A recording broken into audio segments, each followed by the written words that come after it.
Hey everyone, this is What If Fan bringing you a brand new fanfic. What if Ichigo had a different Zanpakuto? You can find the fanfic title and the original author's name in the description below. Please make sure to support the creator. If you enjoy the video, don't forget to like, subscribe, and hit that notification bell so you never miss an upload. Also, a quick update, there's only one more part left in this story before we fully catch up with the author. So once again, I'd love to hear your thoughts on what the next project should be on this channel. I'm currently deciding between these three fanfics. What if sign-in system in high school DxD? What if Ichigo awoke his true powers? What if Mangaka in One Piece world? Please vote in the poll and let me know which story you'd like to see next on the channel. Alright, let's jump into it. Chapter 5. Barikuuan. Ichigo sighed as Ranjika's whining hit his ears. Come on, let's go do something fun. I'm doing my homework. He replied blandly, and you should be doing it too. Ugh, but it's so boring. She fake cried, hugging his neck from behind. It was only his chair that kept her from pressing her boobs into him. Why do you even bother? He rolled his eyes. I've got enough shit to deal with without adding class idiot on top of it. My hair is naturally this color, but everyone and their grandmother assumes I dye it, and that's a thing only the delinquents do. So, all the teachers are already predisposed to act like I'm a gangster or a delinquent. Having good grades gets them off my back. Wait, but what about the girls? She blinked in surprise. It's more socially acceptable for girls. It's the guys who are usually the bleached blonde, pierced, tattooed wastes of space. Ichigo replied as he finished his history assignment. Of course, my tendency to lose my temper and beat the shit out of the idiots who harass me doesn't help. That's kind of funny, honestly. Ranjiko giggled. You should see some of the Shinigami. Renji's hair is as red as mine, and all natural too. Hisagi has really dark purple. My own captain's hair is as white as snow. Geez, must be an old fart. Ichigo muttered. Nope. He's obviously older than you, but you'd never guess it. Ranjiko giggled. He only barely looks older than Yuzu and Karen. Blah. Ichigo made a funny noise, and it's natural? Yup. Huh, how about that? He shrugged. Oh well. Not like it changes things down here. Anyway. He drawled, shouldn't you be getting back to your homework as well? Oh, come on. Ranjiko started to poke his cheek. Can't you at least do it for me? Hey, you chose your cover, Little Miss High School Girl.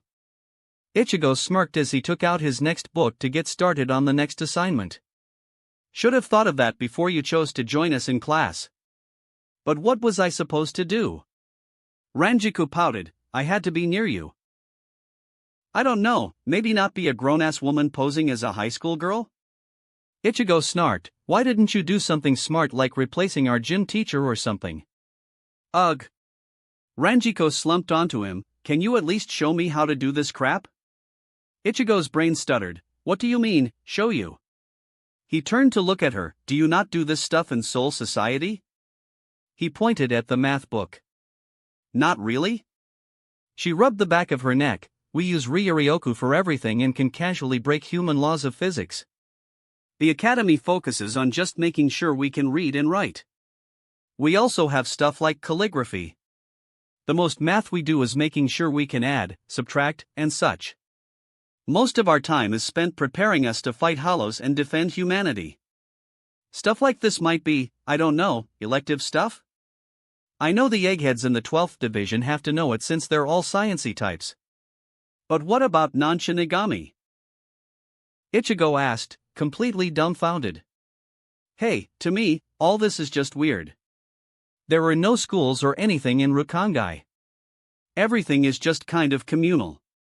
At least in the lower districts. Ranjiko giggled. Damn, Dad didn't mention any of this. Ichigo muttered, guess I should have guessed with it being feudal and all. He sighed, damn it Ranjiko, couldn't you have picked a better cover? He turned slightly and pulled her side saddle into his lap. Oh, I think I like this much more than math. Ranjiko giggled, settling on him with a smirk. Don't get too excited. Ichigo muttered, I still have to finish this shit before we go do other things. Ugh. She deflated, fine. Can't these stupid teachers give us less work? I wish. Hollow. Hollow. They were interrupted as Ranjiko's soul pager belted out a warning. She was quick to flip the phone open. Wow, late warning. She blinked, 1 minute in Mishiba. She got off his lap. Shall we? Ichigo smirked, nah. He said softly, I want to try this out. He thumbed his neck, drawing her attention to the fact that he had a chain now. He quickly whipped it off his head, revealing his mother's Quincy cross. Wait, but won't that do? Ranjiku started to protest, but Ichigo cut her off. I don't think so. He said, Urahara had quite a bit to say about Quincy and what he knows of how their powers operate, and I don't really roll that way. For some reason, I have a really hard time drawing in foreign Ryuryoku the way the Quincy did. I'm creating the weapon with my own power. Ranjiku bit her lip as she followed him onto the roof. Hopefully it's a really young hollow, just in case you're wrong. Right. Ichigo unleashed his power, and in a blindingly bright flash of purple light, his weapon was revealed. What the hell? Ranjika gaped, aren't Quincy supposed to use bows? Where's the fun in that? Ichigo grinned, hefting the massive weapon over his shoulder. Longer than he was tall by a good amount, it looked almost like someone had taken something like a sniper rifle into Photoshop and just made it bigger. Had it fired conventional ammunition, it would have been labeled a 50mm cannon. It was more of an artillery piece than a rifle. A normal human could never have even held the damn thing, much less kept it steady and fired it. It was made of a dull black metal with a dark purple hue to it. The barrel was thick, and the muzzle brake was shaped like an arrow with 3 slots on either side. There didn't appear to be anywhere to actually load it, though with it being a spirit weapon, perhaps there was no need for one. This isn't going to be super loud, is it? Ranjiku asked, looking at the sky with exasperation. Let's find out. Ichigo had his typical, slightly insane grin on his face as he pulled the trigger. Ranjiku hurried to fall into an upright fetal position and covered her ears. Yes. The answer was yes. The entire house beneath them shook and rattled as Yuzu and Karen let out frightened screams. Damn it, Ichigo! Ishin roared, speeding up to the roof. He blinked, holy shit kid, what did you do to your mom's bow? He then looked off in the distance, and jaw dropped.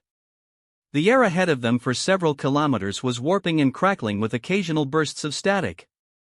Ichigo had even been knocked back from the blast, and was groaning, F fucking hell. He raised his head to look forward, and maybe I should just save that for emergencies. You think? Ranjiku yelled, getting to her feet, and wiggling her fingers in her ears, ow. Pay for my tinnitus. Ichigo let his head fall back with a groan. Ishin just stared, dumbfounded. Finally. Ranjika cheered, freedom. Tatsuki chuckled, you're even more excited than Haim is. Of course, I am. Ranjiko sounded affronted, I did nothing to deserve being stuck in prison. Well, technically. Ichigo trailed off at her death glare. It's not that bad, Ranjiku. Oof. We'll agree to disagree. She nabbed his arm and put it between her breasts. Now come on, Ichi. You promised we'd do something actually fun this weekend. Yeah. Ichigo sighed. Off to the side, Kigo and Chizuru were both biting their book bags. Damn that Ichigo. He's got the hottest girl in school on his arm and he's acting like he doesn't even care. She should be in my arms. Chizuru replied, sobbing pitifully. All right guys. I'll see you later. Ichigo told his 3 best friends. We'll keep Karakura safe. Tatsuki gave him a 2-fingered salute before turning and walking away with Chad and Oraheim. So, what are we doing? Ranjiku asked as they walked out of the school. Ichigo made sure no one was looking. Hup. He gathered her up and they vanished. Let's get changed. We'll head off to Tokyo. Bound to be something good over there. Oh, yes. Now we're talking my language. Ranjika cheered, I'm going to buy so many cute outfits. Aren't you as broke as I am? Ichigo deadpanned. Nope. Ranjiko grinned, some hollows have bounties. The 6 we took out my first night here netted us about 120,000 Kansas. And even Shrieker was worth about 5,000. So, since you took half of them, that's half to you. Urahara hooked us up. Pretty difficult to exchange Kan to yen since, humans can't even see Kan, but we need to go undercover or just recover in the human world often enough that it needs to be possible. Seriously? Ichigo looked delighted. How much is that in yen? The exchange rate is 10 yen to 1 Kansas. Ranjiku replied cheerfully. Ichigo choked. Are you serious? Yeah, is that a lot? I haven't looked at prices yet. Ranjika said cluelessly. Shit, maybe I really will drop out and just go to Hueco Mundo to clean house every once in a while. Ichigo snarked, and immediately ducked under Ishin's kick. No son of mine is going to be a dropout, he declared, leaping back to dodge Ichigo's answering punch. Yeah. Ichigo waved him off. Seriously though. 20,000 Kan for just one huge hollow? That's nothing. Ishin chuckled, a captain's salary starts at 200,000 Kan per month. Holy shit, Dad. Ichigo gaped at him. There are only 13 captain positions after all. Ishin chuckled, we don't exactly give the title away, otherwise Ranjiku here might have been one. Ass. Ranjiku muttered. Wait, hold on. Ichigo frowned, that means that only 10 huge hollows would be equal to a month's pay for a captain. Ranjiku giggled, only he says. Ichigo, need I remind you that I was demoted and do not have my usual seal limiting me to 20% of my power in the human world? He blinked, I still released my Shurkai, which is a pretty big deal. I've been a lieutenant for decades. Needing to release is already a bit alarming. Honestly, you saying that just shows me how little you know of Soul Society and how powerful the rank and file actually are. They might be jokes to you, but to any Shinigami that isn't at the very least a seated officer, they're practically an immediate death sentence. There aren't even a whole lot of opportunities to slay them, since they rarely leave Hueco Mundo. Shinigami only ever get the chance when we go on excursions to their world for whatever reason, and usually the seated officers will take one on in groups. The only reason you've seen any is that this is the Jirichi. Huh? I had no idea. I've been taking care of them for a long time. Ichigo mumbled. Yep, you're a regular old freak. She grinned teasingly at him. He snorted, what about above them? That can't be as strong as they get, right? Nope. Ishin agreed with them, above them are the Minos Grande. Less big? Ichigo stared at him with a dumbfounded look on his face. Yeah, not the best at naming stuff. Ishin and Ranjika laughed, but they're no joke. Generally, only lieutenants are allowed to engage even the lowest of Minos Grande, the Jillian class. These fuckers are giant. Like, skyscraper giant, Ichi. Ranjiku added helpfully. Truthfully, they're not actually that dangerous. Ishin said, all they have is size and the bala you've been dealing with is upgraded to a full zero. They're too huge to use Sonido, for example. And they're dumb as bricks unless they have a unique mask. But the problem is that they have very powerful Ryatsu, so unless you have enough yourself to at least match that, you can't do anything. That's why only the highest ranked Shinigami are generally given permission to engage with one. Anything less is just assisted suicide. Sounds like the Gotii 13 needs a kick in the rear. Or 10. Ichigo chuckled. Can't say I don't agree. Ishin nodded at him. Karen had been listening quietly with Yuzu, so what comes after that? She asked, swallowing slightly. Even regular hollows seemed scary to her. Ichigo and their dad hadn't even let them face one yet. Ranjiko's face hardened. After that, you get to the Ajuchas class. That's when hollows start becoming legitimately dangerous. Only the strongest lieutenants are allowed to engage them, because they compress all of the power of a Jillian or more into a body the size of regular hollows or smaller. They can be as small as regular animals like lions and jaguars. Shit.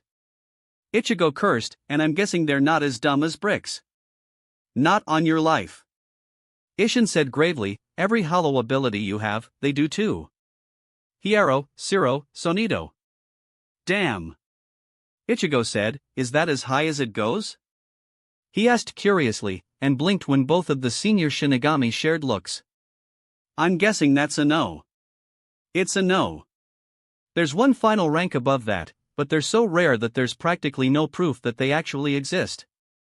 Only hearsay. Ranjika said, Ichigo, Karen, Yuzu, do you remember why hollows eat souls?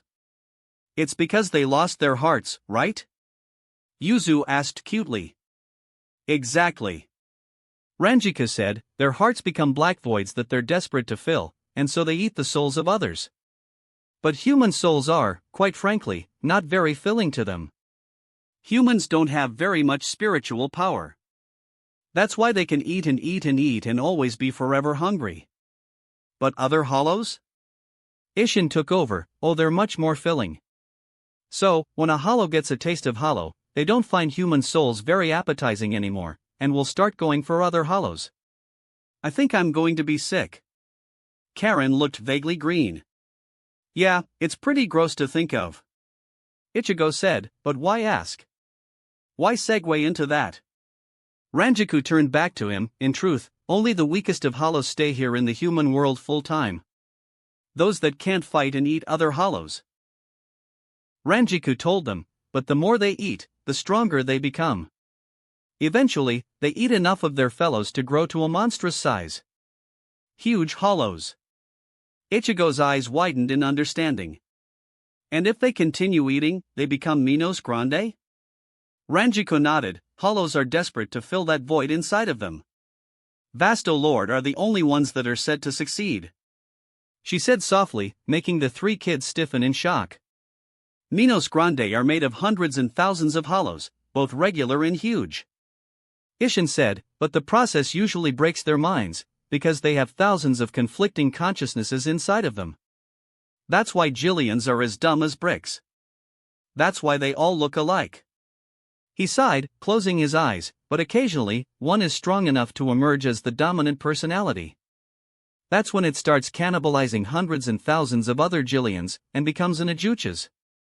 After that, all that work to regain their minds, but they're not done. Ranjika said, because they're in danger of reverting to mindlessness if they get too hungry. So, they fight and eat other Ajuchas, until they either have a piece of them eaten themselves, or they die. Having a part of them consumed but surviving permanently preventing them from evolving forward or backwards. Even if they're still always hungry, they at least won't lose their sanity anymore. She shrugged, that's why Vasto Lord are practically considered myths. It's so obscenely difficult to get to that point without another hollow gnawing on them that it rarely happens. She finished the explanation somberly. I'm scared, Daddy. Yuzu clutched his leg. Karen also looked very uncomfortable, but refused to do the same. And I feel bad for them. She bit her lip. Isshin was having none of it and scooped them both up. Don't worry, girls. You shouldn't never have to worry about Minos. You have me and Ichigo to protect you. He said, and it's a rare Shinigami that does not at least pity their existences. He started to walk away. Come on, let's take your minds off of it. Ranjika sighed, they asked, but I kind of wish this had come up when they were asleep. Yeah, they're strong, but this might have been too much, too soon for them. Ichigo scratched the back of his head wearily, so what now? Nothing for it now. Your dad will keep them safe. Come on, Ichi. We're going to Tokyo. She dragged him along. Have fun, you too. Isshin called from the living room, and I know Ichigo can apparently inhale me thanks to Thor, but he can't legally drink, so don't try to take him to a bar. He laughed as he heard Ranjiko cursing. Don't become a drunkard, Ichi nii. Karen called out as well. Ichigo shook his head as he allowed himself to be dragged away. Shit, where do we even start? Ichigo muttered to himself as he looked around. Never been here? Ranjiko asked curiously. Nah, never really been a big spender. He replied, I suppose I could get a new computer or something. Mine's kind of getting on. I'm more interested in this. Ranjiko smirked as she started to pull his arm. Come on, Barry-kun. It's summer, you know. We definitely need to hit the beach once or twice. Ichigo very lightly blushed as she brought him into a shop with some swimwear displayed very prominently. I gotta blush, she teased him as she let go of his arm. Come on, Barry-kun. Let's find some swimsuits. Can you at least call me Ichi instead? He muttered as he followed her around. He blinked, shocked. What is that? Is this even legal? She turned and looked at the one that had caught his eye. It was a very, very micro slingshot bikini with a G-string back. Oh my. Ichi, you pervert. She grinned and grabbed it. His face went red. I didn't say to grab it. Shut up, boy. Thor rumbled in his head, very much interested in the ongoing events. Aw, do you not think it would look good? She pouted at him, dipping her head. Of fucking course, it would. Ichigo grumbled, I was just wondering if you wanted me to stay alive during this trip. She started to laugh. Well, you sure know how to make a girl feel appreciated. She kept it in hand as she got closer and whispered in his ear, just wait till I start modeling them for you. You know what? Ichigo said, forcing a smirk of confidence onto his face, bet. He grabbed another very daring swimsuit, though not quite as daring as the first. Ranjiko smiled widely as Ichigo got into it. The two of them went around, with Ranjiko grabbing some bikinis and swimsuits, with Ichigo grabbing others. She also grabbed some other assorted odds and ends. Suddenly, Ranjiko grabbed his arm again, another cat-like grin on her face. Hey Ichi, she had a teasing lilt to her voice. I'll wear the sling for you if you wear this Speedo for me. She smirked at him while twirling said Speedo. Ichigo stared at her, wondering if this was a dignity sacrificer. He couldn't recall even his damn clown of a dad ever wearing a Speedo. He stared at her, you first. Sold. Ranjika laughed as she grabbed him and dragged him to the changing rooms. She quickly grabbed all of the swimsuits she chose and hurried into the room, leaving him to sit in front of it and wait. He could hear some light rustling with his enhanced hearing, before Ranjiko started to walk to the door. Well. How do I look, Ichi? Ichigo twitched. Hard. Fantastic. His mouth felt kind of dry as he stared at her in just the regular white bikini with red flower patterns she had chosen. It was still tiny, but it wasn't as tiny as the others. Aw, you look a little disappointed. She winked, don't worry.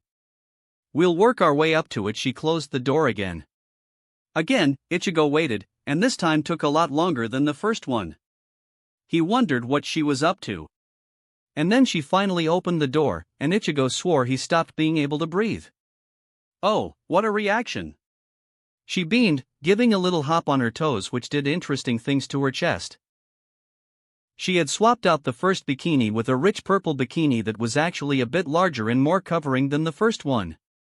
Despite that, she came out looking even better because she had put her hair into a loose, messy ponytail, and had a loose, white Hawaiian shirt hanging off of her. She had even slipped on a pair of sunglasses, which she had pulled down her nose slightly so he could see her eyes. Either you're buying this one or I am.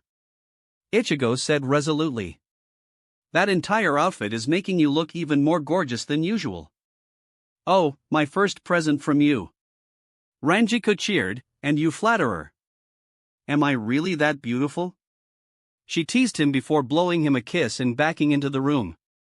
He could hear her giggling inside as the tips of his ears turned red.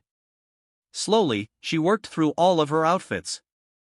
Ichigo had enough time to calm down as she changed, and the next few didn't garner anywhere near the reaction that the first two did. She looked fantastic in all of them, of course, but the first two were special. Finally, though, she ran out of the safe outfits and started trying on the much more daring ones. The first one she came out in was a relatively normal one, just a lot tinier and with a lot more string. The top was tiny and only really held in place by her breasts since it was a halter style. It was connected to the bottom via various strings. Of course, with her size, it was fighting for its life. Not sure I like this one, Ranjiko said, not out of any sense of modesty, but because she legitimately didn't like it. Yeah, it just looks weird. Ichigo shrugged, you make it look good obviously, but yeah, there were better ones. She nodded and went back inside. The next one put the micro in micro bikini. It was just a thin set of straps held together by a ring up top, and the bottom was teardrop shaped, leaving very little to the imagination. Are you trying to kill me, woman? He hunched over, dabbing at his nose to see if it had burst like they were in an anime or some shit. Not yet, Ranjiko said cheerily, before turning around and posing with her arms raising her hair. What do you think? I have seen God, boy. Thor rumbled in rapture. That cannot be legal to wear in public. He yelped, staring wide-eyed at her perfect ass. It's fucking dental floss. I know. Isn't it great? Ranjiko laughed, we definitely don't have anything like this in the Soul Society. She closed the door, putting it into the yes pile. With how tiny that one was, Ichigo didn't have to wait very long for the grand finale. Well, little pervert? What do you think?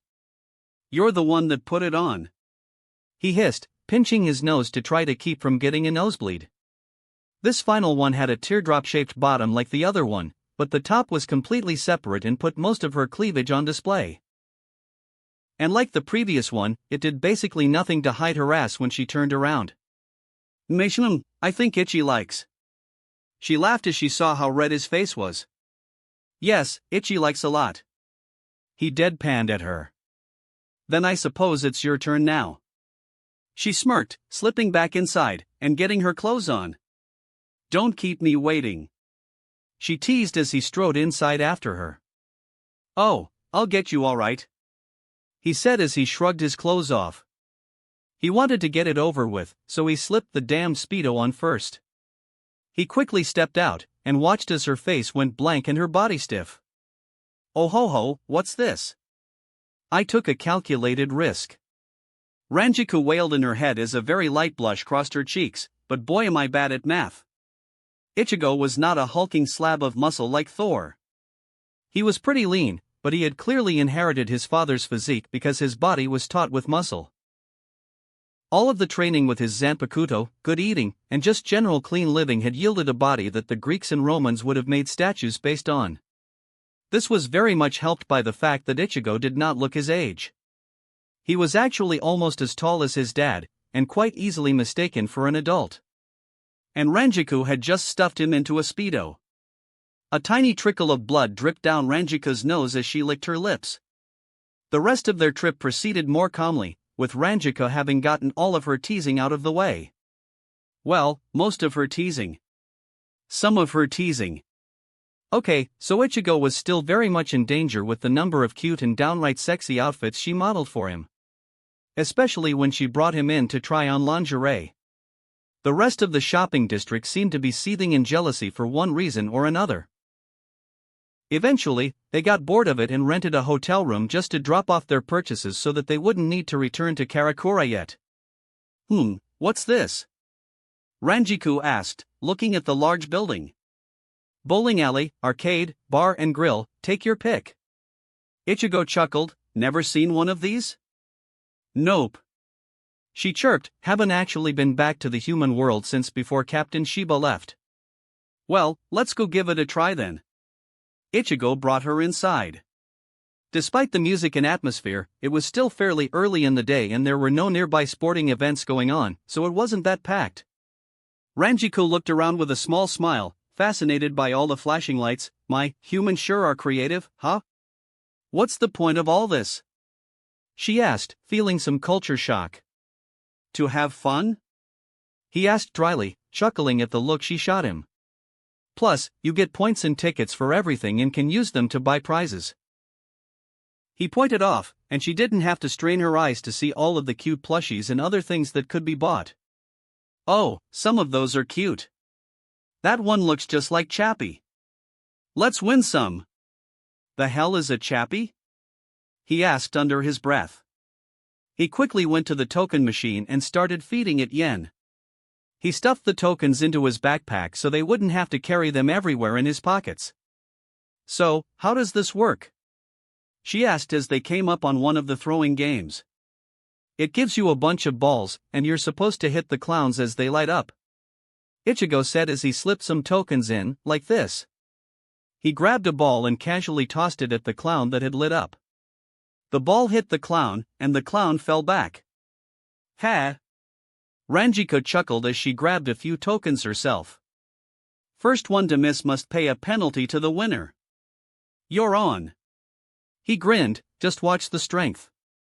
These things aren't all that tough. Thankfully, I'm in a jigai. Ranjiko grinned, and it's modulated to normal human strength. She chuckled, not reflexes though. We're as quick to respond as though we were not in them. TCH. Ichigo clicked his teeth, lucky. I have to try really hard not to break things. He tossed another ball and quickly grabbed another. Already making excuses for when you lose? Ranjiko matched him, and much to his complete lack of surprise, was as precise as he was. This is pretty easy. Yeah, precision games like this kind of lose some of the fun when you never miss. Ichigo chuckled as they rapidly hit target after target. They're really devised for kids and teenagers, after all. Average kids and teenagers who don't have superpowers. Hey, what gives? Ranjiko yelped, affronted. Why did it stop giving us balls? Ran out of time. Ichigo explained, we maxed out the machines though, so we're getting a lot of tickets. He pointed down, and she watched as snake after snake of tickets was spat out. And these are totally useless everywhere but here? She asked as it finally stopped, and she grabbed them all, and they have to count all of these individually? Nope, there's a machine that counts it for you. Ichigo pointed it out, but we can do that later. Let's just stick them in my bag for now. K. She slipped both of their sets, and after he put it back on his back, any games we wouldn't crush? There's a few luck-based ones. He brought her over to a tower stacking game. Here's one. You have cubes sliding left and right, and you have to press the button to make them stop on a platform or on top of other cubes. The objective is to not let all of them fall. If you get all the way to that second bracket, you get a grand prize. But if you let all the cubes fall, you don't get anything. But that's not luck. Ranjiko frowned, it's another precision game. Give it a go then. He grinned, holding out the tokens. Fine. And when I win, you'll have to pay that penalty. Ranjiko declared, putting the coins in. She didn't notice him grinning. The cubes started sliding, and Ranjiko quickly started to stack them. See, I told you. This is easy. Prepare to pay that penalty, Ichi. She said, focusing and not letting a single block drop. As she went higher, they took blocks away, making the tower narrower. Finally, she was at the level of the grand prize, with no room for error as she only had one block. So, she did as she had been doing, and the block fell off. What? Oh, too bad. He grinned, looks like you get the penalty, Ranchan. Ranchan? I think I like that. Ranjiko whirled around, no way. There's no way I missed on something that easy. It's okay. He gave her a commiserating frown, why not give it another go? He held out some more tokens. Fine. Ranjiko growled, snatching the coins from his hand, and trying again. And again, this time she went too early on the final stack. No way. I'm sure I got that right. That's 2 strikes, Ranchan. Ichigo grinned, one more? Grr. She stared unblinkingly at the flashing lights, 100% dialed in. She quickly sped all the way to the top in motions that looked like she had practiced the game for hundreds of hours, making it all the way to the top in only a few seconds. What is with this hunk of junk? She kicked the machine, pouting outrageously, it's cheating. It has to be. Why are you laughing, Ichi? Wahahaha. Ichigo was nearly doubled over. Jerk. She kicked him in the leg now. Ichigo straightened up, okay, I'm done. He let out another unbidden chortle. I told you it was a luck game, didn't I? Her eyes narrowed. It is cheating. If it allowed people to win every game, the arcade would go bankrupt. Her jaw dropped. So it's programmed to only let people win on every, I don't know, 69th attempt or something. His joke went right over her head. So if you play on attempt 69, you have to win on that attempt, or it resets. Her jaw dropped again. Wow, humans are sneakier than I thought. She bit her thumb. I'm impressed. That set Ichigo off again on another fit of laughter. Oh well, nothing for it, I guess. She then smirked and wrapped her arms around him from behind, making sure to press her breasts into his back. Looks like I lost. She whispered into his ear, making his hair stand on end. What's my punishment, Ichikuan? Ichigo was stock still for a few seconds, before replying, I think I'll take a rain check. Let me think on it a little. He tried to project confidence, which got her to smile. K. She chirped, before they left the stacking game for good and tried other things. They won more tickets, but sadly got bored quickly at the games that actually gave a lot of tickets out. They were just too good at them for it to be really fun. Man, this is such a drag. Ichigo chuckled, it's too easy. Let's just win enough for prizes and then you can show me that bowling thing. Ranjiko said, and they hurried to do just that. Eventually, they drained all of Ichigo's tokens, and spent a few minutes at the counting machine. All that for just a slip of paper? Yup. Ichigo chuckled, good thing I remembered to bring the backpack, otherwise we would have been lugging a bunch of slips around. He brought her over to the bowling area. Okay, so we're going to need special shoes for this, so let's go find some sizes. Why? She asked, a confused look on her face. Bunch of reasons. Ichigo replied, most importantly is that you're supposed to be able to slide and stop. Regular shoes you just stick and maybe fall over or even get hurt. Plus, it could actually get the lanes dirty and make cleanup take longer. Ha! Ranjika shrugged, I suppose that's not that weird then. Still, do we have to wear these things anyone could wear? These places are generally pretty good about keeping them clean if that's what you're worried about. Ichigo told her. She nodded, and they quickly got ready as Ichigo got them a lane. Okay, so the goal here is to get a high score. There are 10 pins, and you have to knock all of them down. There are 10 frames and you get 2 tries per frame, and then it's the next player's turn. There are 300 points max, and whoever gets the highest score wins. If you knock all the pins down in one try, it's called a strike. If you take both tries but get all of them, it's a spare.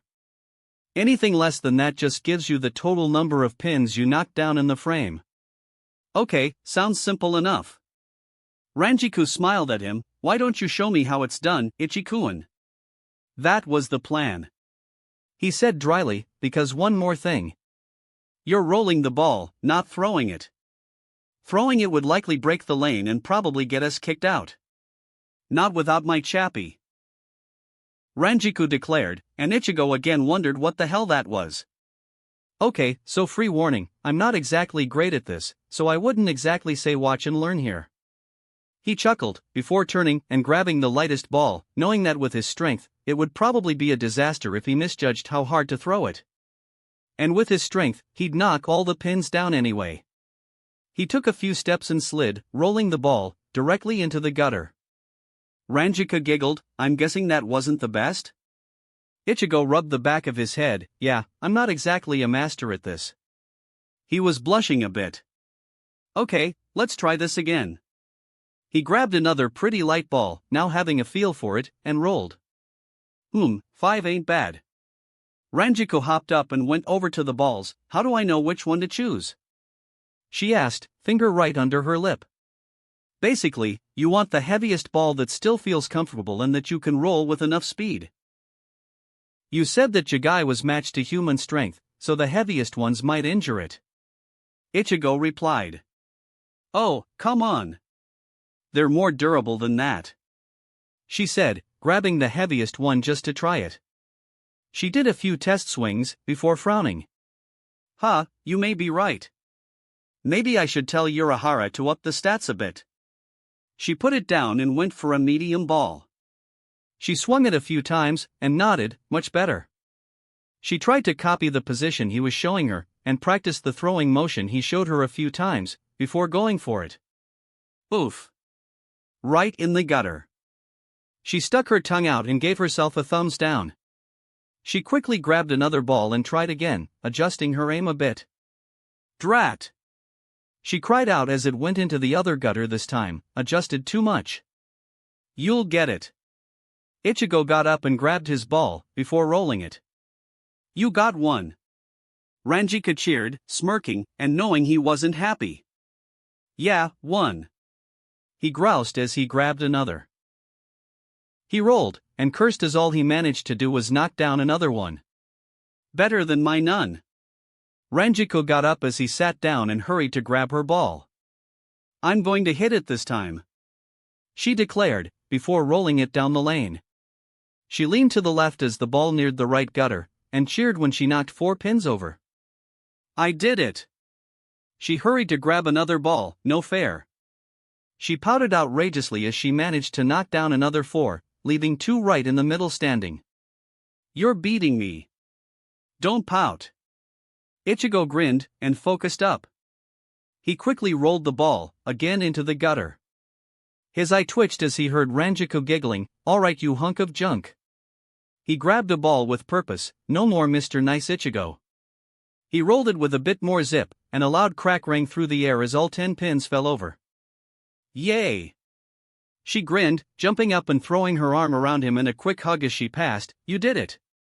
He snorted, feel like I cheated. He mumbled, put too much on it. I thought I broke the pins. They look fine to me, she said, making another adjustment. She put her game face on and slid forward. Crack! She gasped, no way! She beamed as all the pins flew.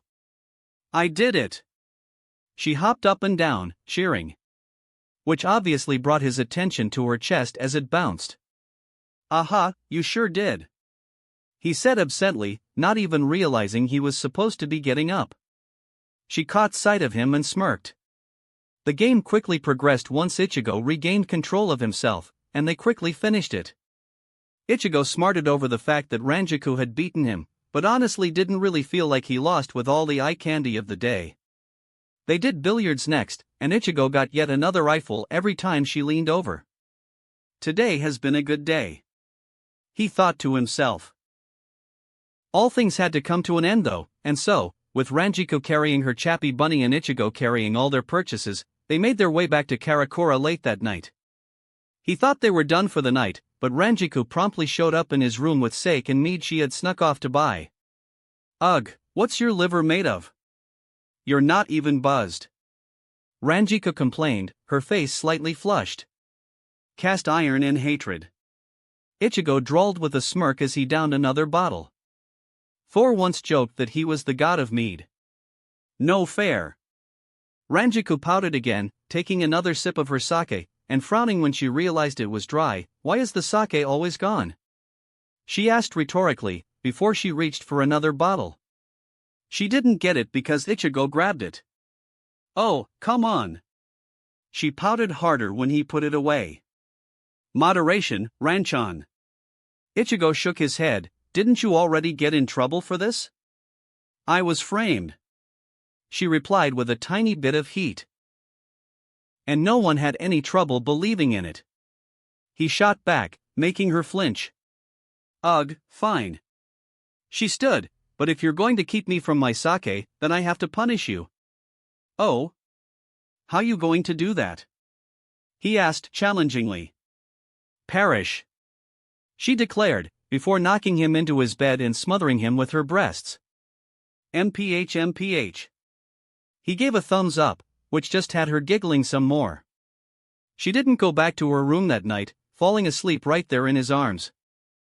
A few weeks had passed since their trip to Tokyo, and Ranjiko had stopped pretending to care about propriety and had just moved into his room. Yuzu had just about had a conniption when she came in one day and saw the both of them just sleeping there with a bunch of alcohol bottles around. Even Karen had got in on Ichigo becoming a deadbeat drunk until he smirked and drank both Ranjiku and his dad under the table and then did some very acrobatic, very much not possible while drunk flips, tumbles, and balancing acts. His two sisters were dumbfounded. Ishin had tried to copy him and ended up nursing a broken nose, which Ichigo had spent days randomly laughing about.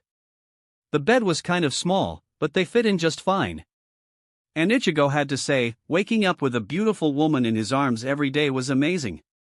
And Ishin no longer coming in for his daily wake-up attacks was the least of the reasons for it being amazing. After all, while Ichigo usually went for the face or chest when his dad pulled his shit, his lazy cat very much did not like being frightened awake and went right for the balls. Ugh! Ranjiku groaned as they woke up with his alarm, just as she always did. Do we have to go to school? Fuck me, I wish we didn't. Ichigo groaned, rubbing his face. Well, if you insist. Ranjiku sat up and straddled him firmly, before chuckling as he blushed red. Still too easy, Barry-kun. She teased as she swung off of him onto the floor. Damned tease.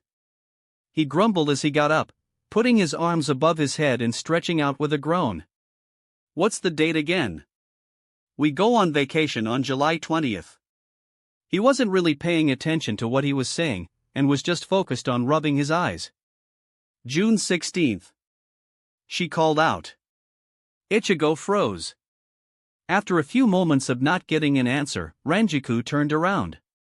Ichi? She called, seeing him standing there looking like he was trying to glare a hole into the floor. What's wrong? He huffed air out through his nose, before saying, It's tomorrow. He looked away, out the window. She gently put her hands on his cheeks and turned him to look at her. What's tomorrow, Ichigo? She asked softly. He didn't say anything for a while, and the look on his face made Ranjiku wonder if she had overstepped. When she had finally started feeling a little uncomfortable, he turned away from her. It's the day Mom died. She froze now, not sure what to say. Or to be more accurate. He said, it's the day she was murdered by a hollow. He sat heavily on his bed. Of course, I didn't know that at the time. I just thought I was seeing things. I passed out, and woke up covered in blood with her on top of me. I blamed myself for more than a year, thinking I got her killed. Oh, Ichi. She said tenderly, hurrying to sit with him and pull him down so that she was giving him a lap pillow. She stroked his hair gently. It's good that you don't anymore. She said softly, it can't possibly have been your fault. You were just a child. If it's anyone's fault, it's ours for not slaying the hollow sooner. Ours referring to the Shinigami in general. Can't get them all. Ichigo said softly. Want to tell me about it? She asked, still stroking his hair. Ichigo sighed. It was basically a monsoon. He sat up, shaking his head, was pouring cats and dogs. Mom and I were walking home from the dojo, and I saw a young girl near an overflowing river. She looked like she was too close and was going to fall in. I ran, and it burst from the river.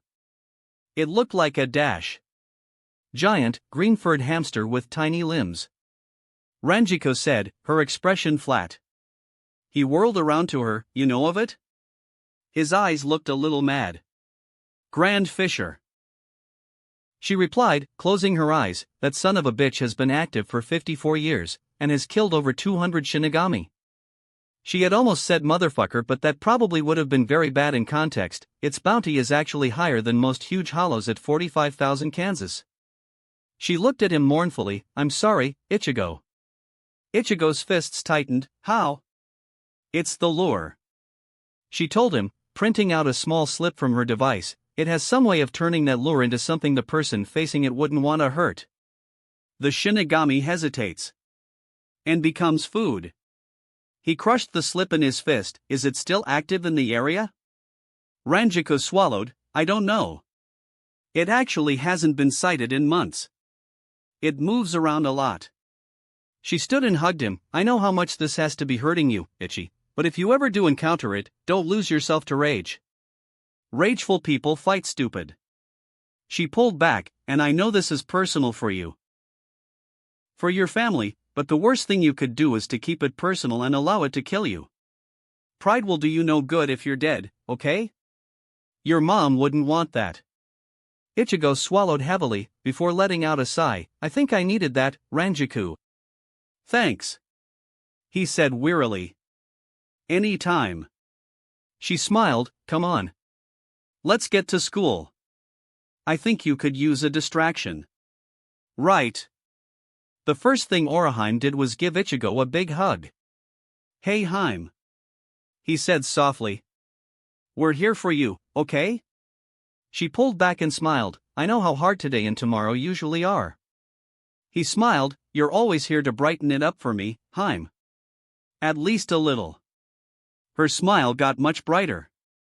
He greeted Chad with their usual forearm clasp as Oraheim went to go hug Ranjiku as well.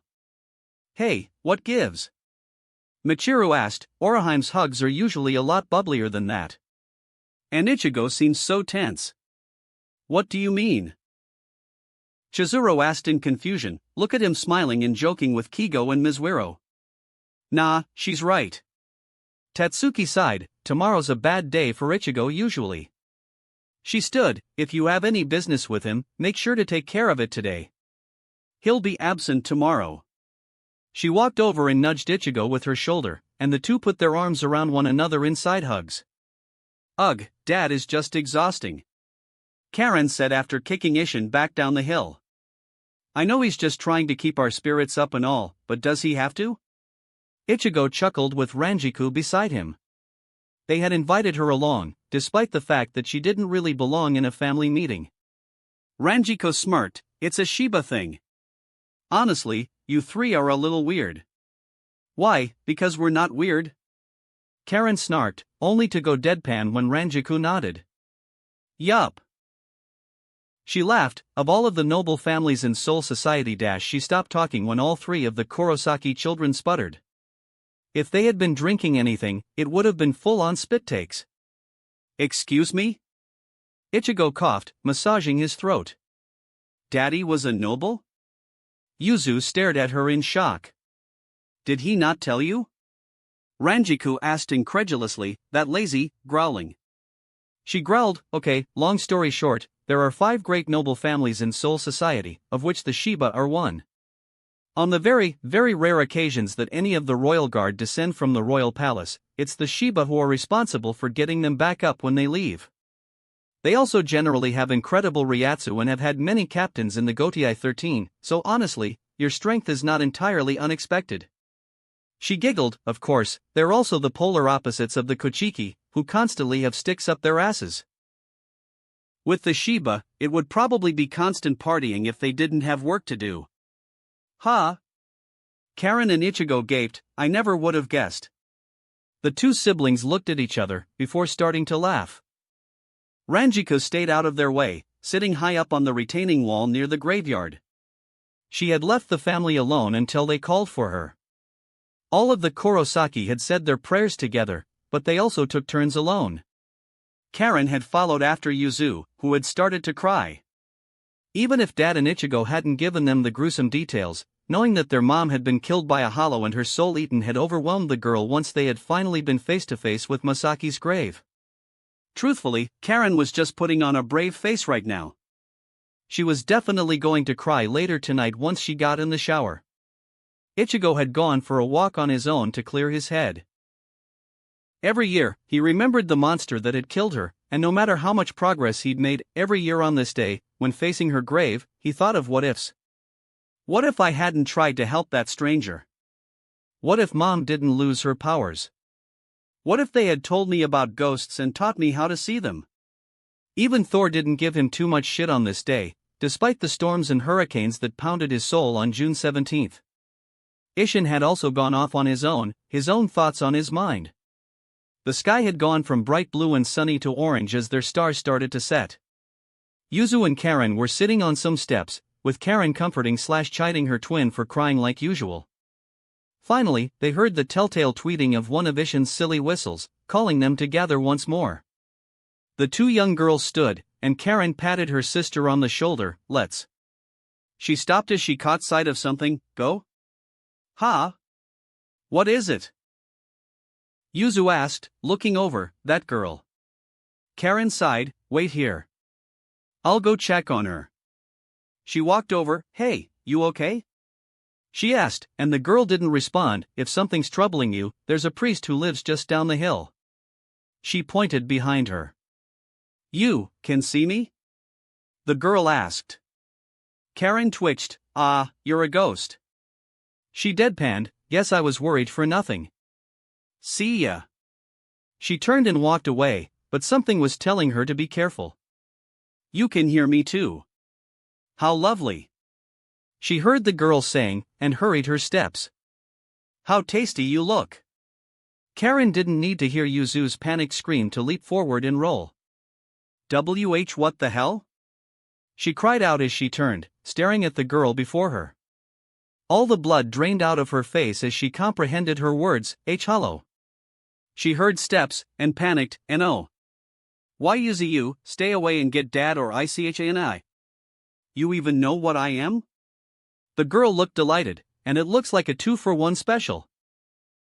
How delightful. She licked her lips. How utterly delightful. A massive hollow at least 3 stories tall landed behind her. Yuzu and Karen both froze as they looked at it. It looked like a very furry, green hamster with red, bird-like talons. And no.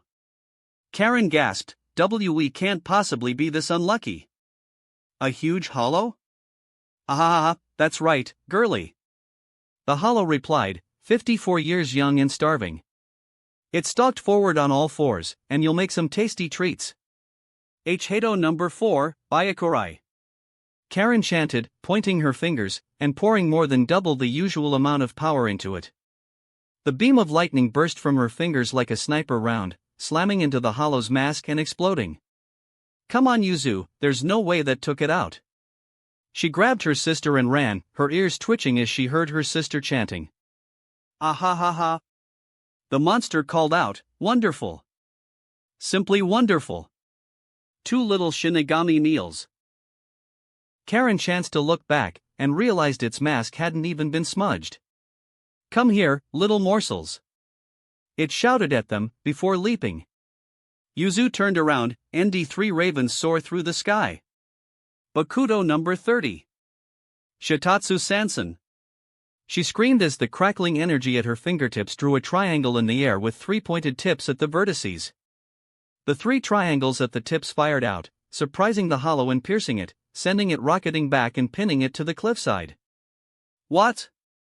It roared out as Karen chanted next to Yuzu. Rise up, fall still, silent end. Warring Field, Northern Point, the march continues on. Hato number 29, Ureha. 10 spectral blades appeared around her, and all fired at the pinned hollow, striking its body with enough force to pierce straight through hardened concrete. A plume of smoke engulfed the beast from the explosions as Karen fell to her knees, panting as if she had run a marathon. We need to run, Karen. Yuzu tried to get her up. Did that at least slow it down?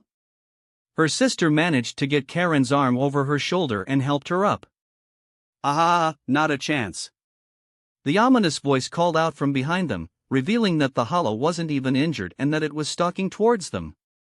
Before they could do anything, tentacles shot at them. Now come here. And then Ichigo landed in front of them and swiped his arm, generating a blast of wind that disintegrated the approaching tentacles and knocked the hamster ass over tea kettle. Ichi-nii. Yuzu and Karen cried out in relief. We couldn't do anything. But Ichigo didn't respond. Not to them. Who are you, Sonny? The hollow stood and started to slaver. Oh, but what a banquet. So many tasty souls. I can't even choose where to start. The only thing Ichigo said in response was you, in a tone so full of wrath that his 2 sisters squeaked and stiffened in terror. Around them, the skies started to darken, and the wind started to blow. The orange skies rapidly started to fill with black clouds that crackled with lightning. Ranjiku was the next to show up and she quickly gathered up Yuzu and Karen. Ranjiku, what's wrong with Ichi-nii? Yuzu asked tearfully. Ranjiku did not have her signature smile on her face, that's the one. She said softly, and Karen stiffened as she realized what the buxom woman and her brother were talking about. "Why you mean?" she stuttered as she turned around. "Yeah," Ranjiko said softly, "that's the one that killed your mom." Yuzu let out a horrified gasp and Karen ground her teeth together. "Ichani." She yelled, "Kill that bastard dead." "Ah ha ha ha. What's this?" Grand Fisher laughed. "What's got you all so upset, Sonny?" "You." Ichigo took a step forward and Grand Fisher showed a slight bit of interest as the ground cracked beneath his feet. "You killed our mother." "Ha ha ha. Is that so?" Grand Fisher laughed some more. "What is so funny?" Ichigo's rage was spiraling out of control as he took another step forward. His vision was starting to tinge red, as if blood was covering his eyes. "How can it not be funny?" The hollow roared in laughter. "Sonny, do you have any idea how little that narrows it down?" Something inside Ichigo snapped. Gaga. The roar of inarticulate rage and ensuing shockwave blew Grand Fisher, Ranjiku, and even the dirt coating the rocky cliff they were on away. Bolts of lightning continuously crashed down on him, the thunder ripping through the cliffside nearly rupturing their eardrums. "What the?" Grand Fisher cried out as it used its claws to stick itself to the stone beneath. Ranjiko grunted as she hit the back of the cliff, groaning in pain. "This isn't right." Yuzu cried out, "I would never dash." She started to cry. "I don't think Ichigo is home right now," Ranjiko said, her heart hammering inside her chest. The dust cleared, revealing Ichigo and the Grand Fisher. The beast had recalled its lure, which had ripped the girl apart and formed a second mask, which attached itself to the main body like an anglerfish's lure. "Hey, hey!" For the first time, Grand Fisher started to look afraid as it stared at Ichigo. "What the hell is this? Why, you're not even out of your jigai. How can you generate this much Ryatsu?" The boy's shirt had disintegrated, revealing that his musculature had seemed to bulk up. His shoes had also exploded, and his footprints were now permanently engraved on the stone beneath him. Purple lightning was crackling along his skin almost like tattoos, and his eyes were mere pits of crackling electricity. Even his skin had reddened slightly, and there was a tiny bit of foam escaping from his lips. He opened his mouth and steam seemed to escape him. Perhaps discretion is the better part of valor this once. The terrified Grand Fisher raised its leg. Boom! Grand Fisher didn't know what happened. Why was the earth upside down? Were those its legs? The brat was behind where it had been standing, his arm behind him with 5 little tongues of crackling lightning trailing his ground rushed to meet it and the hollow immediately scrambled, revealing its regeneration and extremely flexible body. Only one thought engulfed its mind right now. Flee. Grand Fisher's legs hadn't even finished regrowing yet when it realized Ichigo was above it. It distended its body, and just barely evaded Ichigo's falling punch. Boom! The cliffside exploded, flinging huge chunks of stone around and shattering part of the cliff, sending more stone tumbling down below. Even part of the retaining wall cracked, though thankfully it held. For now. Karen and Yuzu screamed as a giant boulder headed for them, and only stopped when Ishin arrived in Shinigami form and sliced it apart. Shit! What happened? Grand Fisher. Ranjiku explained, holding Yuzu and Karen tighter than she really needed to. "It's the one," and Ichigo snapped after it said something to him. "I couldn't hear it." "Captain Shiba, what the hell is going on?" "This Ryatsu. I was afraid of this." Ishin groaned. "I did a lot of mythological diving when he told me his spirit claimed to be Thor. That god was known for flying into berserker blood rages. But it can't possibly be Thor, right?" Ranjiku asked desperately. "Gods like him don't really exist." "No, but you heard what he said." He was Aizen's unknowing success. He said roughly, "He must usually be in balance, but the sheer rage he's feeling must have touched his hollow side deeper than he ever has willingly." Shit! What do we do? There's no way Soul Society won't investigate this. Ranjiku cried out. "We need to be fast." The initial burst would likely have scrambled all sensors, and I put a barrier up when I sensed it. But it's not going to hold, and it especially won't hold if I end up having to fight him until he calms down. Ishin said, Lieutenant Matsumoto, get my daughters away from here and get Urahara and Tessai here immediately. Yes. Ranjiko didn't even consider reminding him that she had been demoted. She had been his lieutenant once upon a time. Yuzu and Karen were crying as Ranjiko rushed away. Stay safe, Daddy. Yuzu managed to yell at Ishin's back. Don't hurt Ichi and I too much, okay? Karen's voice faded as Ranjiko rushed away. Geez, those girls. Ishin sweated as he hid his Ryatsu. No need to allow Ichigo to find him before he finished with Grand Fisher. They should be more worried about me. He stared hard at the slaughter happening before him. Please Ichigo, regain your head soon. I don't think you'll live with yourself if you eat it and your mom with it. Ichigo opened his eyes and realized immediately that he was in his inner world. What happened? He put a hand on his throbbing head. You fucked up, boy. It was Thor's voice, but at the same time, not Thor's voice. There was an odd reverb to it. Ichigo sat up and froze as he eyed his Zanpakuto spirit. It was like the man he had known for years had been bleached completely white. The only bits of color on him were his black teeth, black eyes, and golden irises. You got so fucking pissed off that your hollow side is going out of control out there. Shit. Ichigo sprang to his feet. I need to dash. The hammer crashed at his feet, forcing him to jump back. What the hell, Thor? I told you, boy. He clicked his fingers, and the hammer flew into his hand. You fucked up. He leaped and smashed the hammer into the rocky cliffs beneath where Ichigo had stood, kicking up giant boulders and flinging them everywhere with an accompanying crackle of lightning. I represent all of your powers, boy. What do you think your hollow side going out of control is doing to me, huh? I can just barely hold myself back. Shit. Ichigo cried out as he summoned his own hammer. The two raced at each other and clashed, and the resulting eruption shattered the cliffs of Ichigo's soul. The Grand Fisher really was regretting all of its life choices for about the last decade, give or take a few years, judging from the boy's apparent age. The boy was a savage.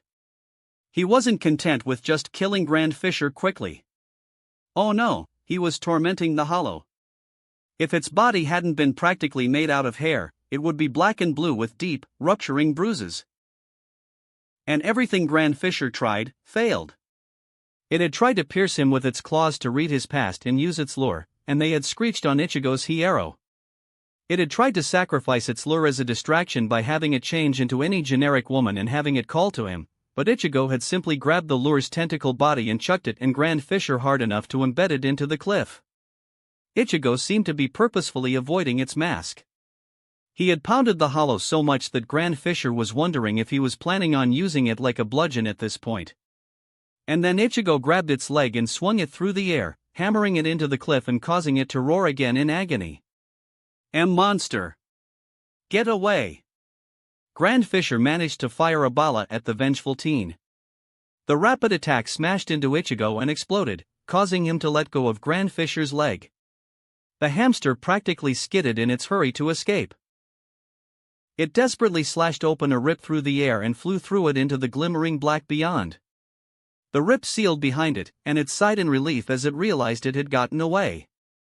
And then Ichigo appeared directly in front of it, and Grand Fisher realized it was dead. Ichigo's hand crashed into its mask and his fingers dug in. All the sensation it felt besides pain was the feeling of rushing backwards, and then seeming to shatter a glass pane with its body. In reality, Ichigo hadn't torn a garganta, he had broken one. Grand Fisher's mask ground into the cliff as it and Ichigo slid down the mountain. They impacted the ground lower down and kept sliding, carving a furrow through stone, and throwing up a huge plume of dust and dirt. Stop! Grand Fisher begged once they came to a stop. Its body was broken. There was no way it could escape. I won't ever dash. Ichigo's hand clamped on its mask and forced its jaw shut. He opened his mouth, and showed that even his teeth were covered in lightning. He breathed out and another puff of steam burst from his mouth. he lowered his head. NHH. NHHH. Grand Fisher tried to scream when it realized what Ichigo was going to do with it. And then a blue fireball smashed into Ichigo and threw him away. What? Grand Fisher cried out, before looking at Isshin. Shinigami saved it stopped. I didn't save you. Isshin had his arms crossed as a thin line appeared through its mask. I saved my son. Grand Fisher's eyes widened. He would never have forgiven himself if he ate Masaki's soul. Grand Fisher's mask sprang apart, and the hollow disintegrated into Erasure. Now it would be really great if that woke you up, son. Isshin ground out, staring at the smoke in front of him. It cleared, and revealed Ichigo just as pissed. Shit! Isshin cried out, drawing Injetsu and using it to block Ichigo's fist. Damn it, Ichigo! Isshin cried out, Grand Fisher is dead now. Masaki is free. Please wake up.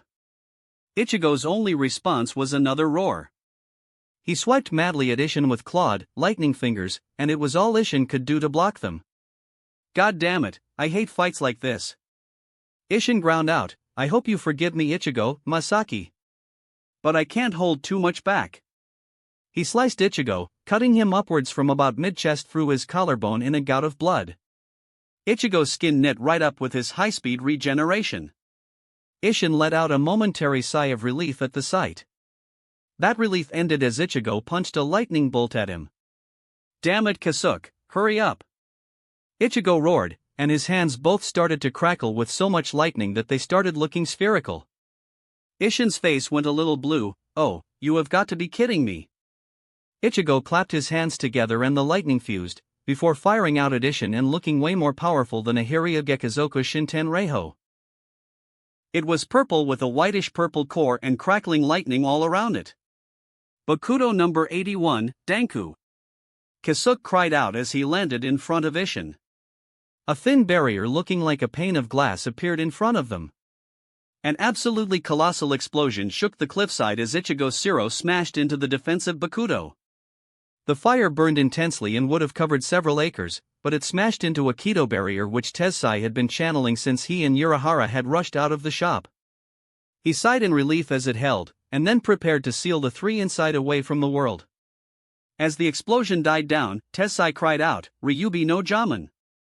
A set of white pillars rose and formed a gate in front of him, Koko no Jaman.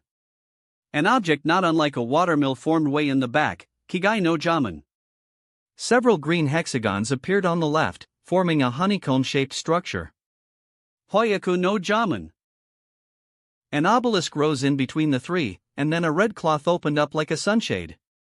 Shurju Simon. He finished the combination barrier off, and a transparent, black cube formed out of the four components. Kasuke sighed as he eyed his cracking Danku. The explosion had cleared, and he allowed it to dissipate. Well, at least we know he's not capable of shattering a level 81 barrier yet. Kasuke said lightly, betraying some nervousness. What are we going to do? Isshin asked, swallowing heavily. The only thing we can do. Kasuke woke Beneheim without the words, hope he can get himself under control before we're forced to kill him. He said ominously. God damn it. Ichigo ground out as Thor forced him back. How do I fix this, Thor? How do we get back to normal? He swung his hammer and unleashed a bolt of lightning at the older man. Oh, it's easy. The bleached white Thor grinned maliciously. You either got to knock me out, kill me, or come to terms with that rage of yours. What? Ichigo gasped, but I've never beaten you before. Well, you better start now, boy, otherwise I'm going to eat you. Thor's eyes glittered, and then we'll become a full hollow for however long it takes your dad to figure out what happened and put us out of our misery.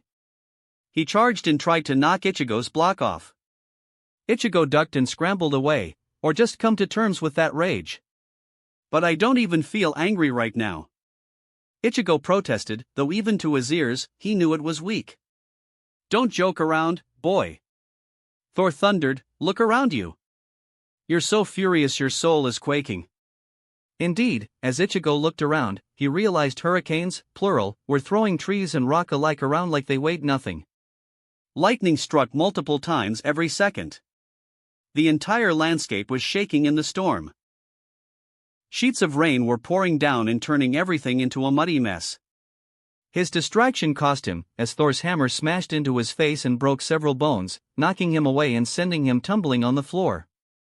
He spat out a tooth as he regenerated, groaning in agony. He scrambled at the dirt and picked himself up. Okay. He panted, I am angry. He ground his teeth as he physically reached for his hammer. I'm so fucking pissed off I can hardly see straight. All of the pain, all of the nightmares, every time I cried myself to sleep, every time I had to listen to my sisters crying. And that son of a bitch didn't even have the decency to remember her. He roared as he flew towards Thor like a bullet and smashed their hammers together. The electrical energy they were throwing out was so powerful that even the non-magnetic materials around them started to float before the energy exploded in a gargantuan lightning bolt that threw them both tumbling away. Oh, you're angry about that, yeah. Thor picked himself up first and clicked his fingers to return his hammer to his hand, but that's not the true reason you're so furious. He held it at his side. I thought you were past this, boy. Ichigo flinched. What the hell are you saying? You know damn well. Thor engaged him again, and battered his defenses aside before grabbing him by the throat and flinging him into a cliff. You still blame yourself. He stomped towards him. You let people in. You stopped letting it rule your thoughts. You thought you were better, but deep down, you never forgave yourself. And how can I? Ichigo spat at him. I ran for the lure. I got us into the fight. All because I couldn't tell that a ghost was a fucking ghost. He growled out, and for the first time in his life, Ichigo knocked Thor over with a devastating blow, sending teeth flying through the air. Thor landed and shook his head, stunned momentarily. And you know what? Facing that fucking hamster reminded of how much I hate the fact that I even have hollow powers. He dropped his hammer. I hate it. I hate the fact that I share fucking species with that monster. That I can become a monster. And what are you going to do about it, boy? Thor stood, and as he spoke, his voice lost the reverb effect. Get lost in it every time you get pissed off?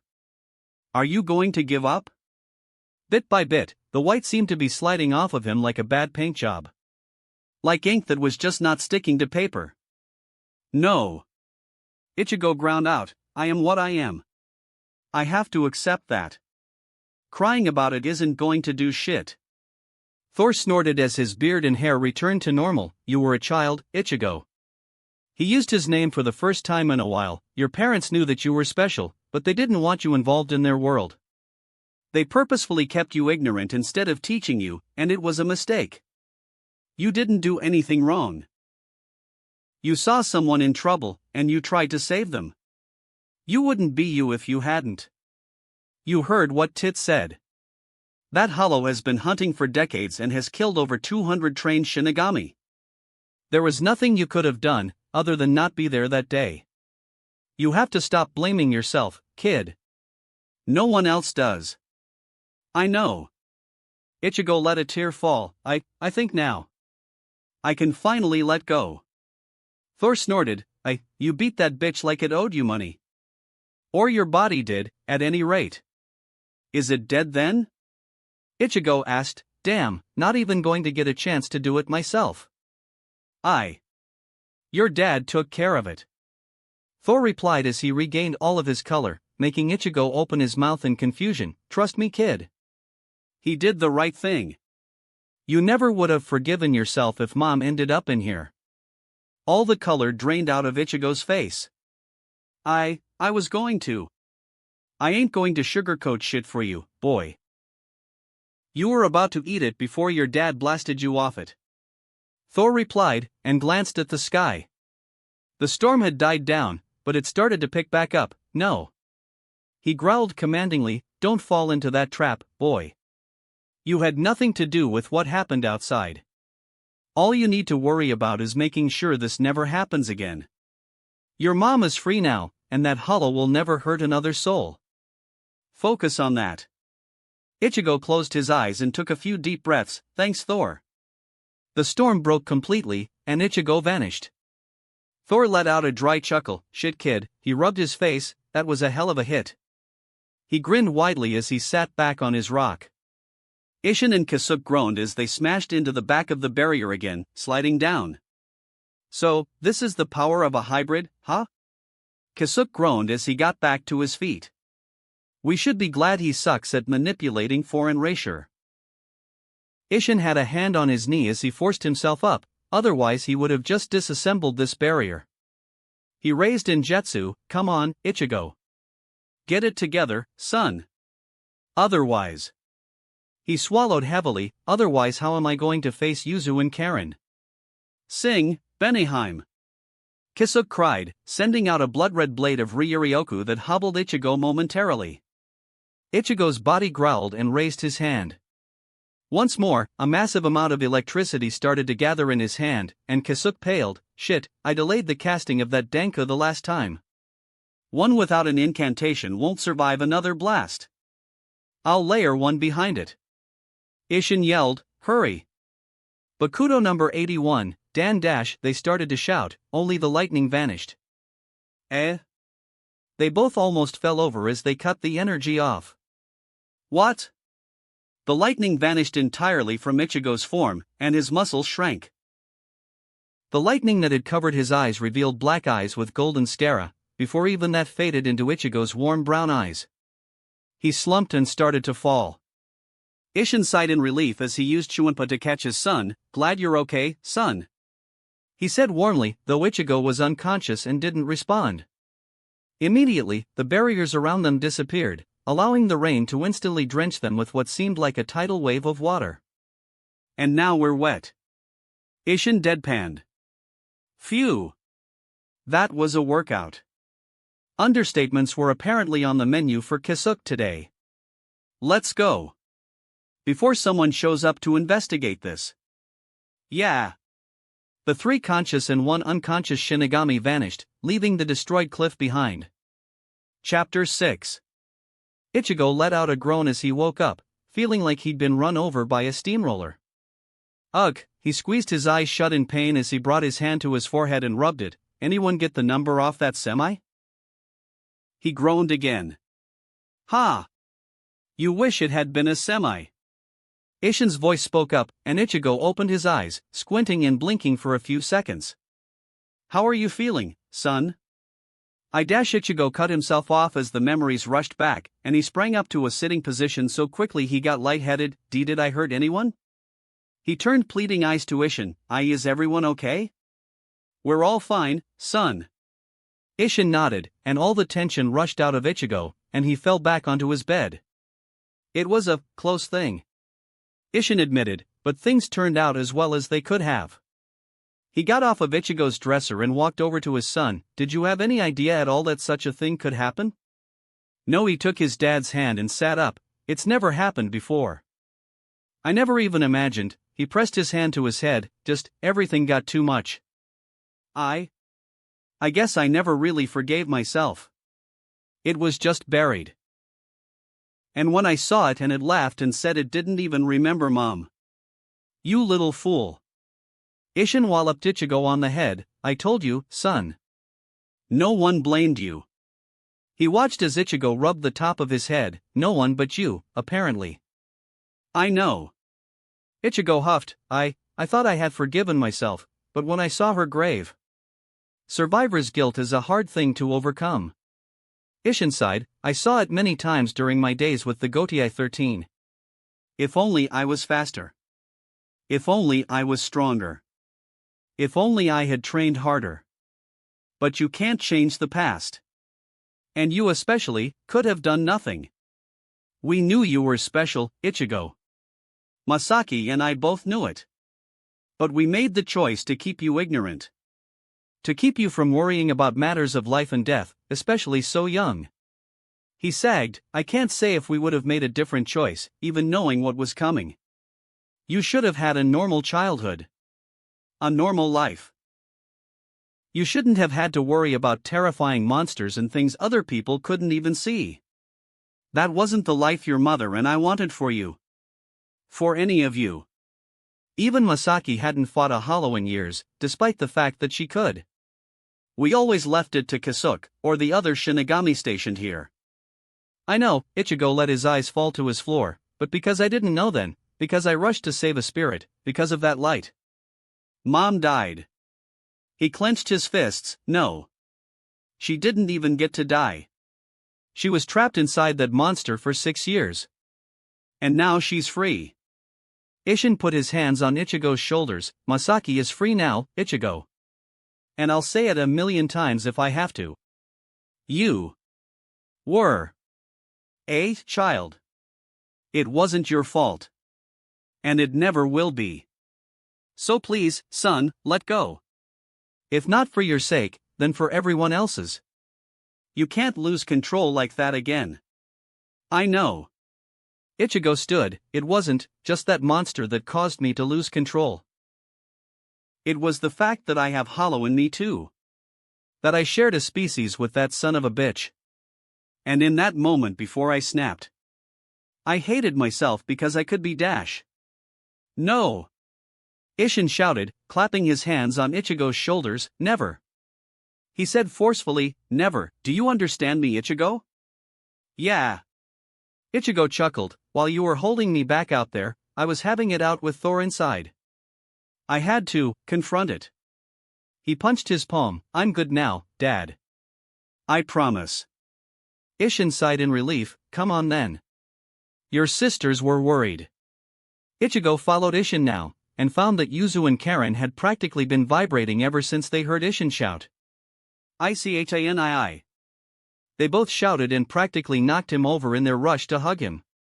They were both crying as Ichigo hugged them tightly. Yuzu, Karen, Ichigo teared up a little too as he held them close. I'm so sorry. I must have terrified you. Idiot. Karen smacked him with her little fist. We're just glad you're okay. Why you were Dash, Yuzu sniffled as she bawled. You were nothing like Ichi. That was the scariest part. Ichigo felt like his heart was being shredded in his chest. I'll never lose control like that again. I promise. They separated, and Ranjiku hugged him close. Dad told me you made sure they were safe. He looked into her eyes. Thank you, Ranjiku. Idiot. Anyone would have done the same. She wrapped her arms around him tightly again. Damn it, Ichi. What did Grand Fisher even say to make you explode like that? Ichigo growled at the memory. It asked why we were so angry, and I told it that it had killed our mother. He looked away, and the bastard had the gall to reply, Sonny, do you have any idea how little that narrows it down? There was dead silence for a moment, before Karen kicked Isshin in the shin. Yow. What was that for, Karen? We need stronger Kido, Gochin. She growled. Even Yuzu was looking furious, and was trembling with shaking fists next to her twin. You need to let the grown-ups handle most of it. Ranjiku was the one who patted both of the younger girls on the head. This isn't a matter of teaching you stronger spells. You're too young for your Ryatsu to develop naturally, and you don't have unnatural sources of power like Barikuin to compensate. She's right. You girls just need to keep practicing. Isshin took over head patting them. But. No buts, girls. Ichigo said, I never should have been doing this stuff when I was your age. So, unless you tell us you've been dream-talking to your deity Zanpakuto spirits every night. No, they both dropped their heads.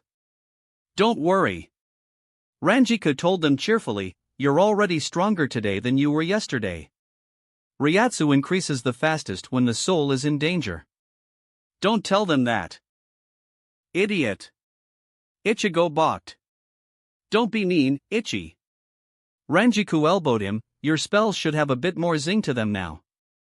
And from what I sensed, you two are probably ready to at least tag team a regular weak hollow with supervision.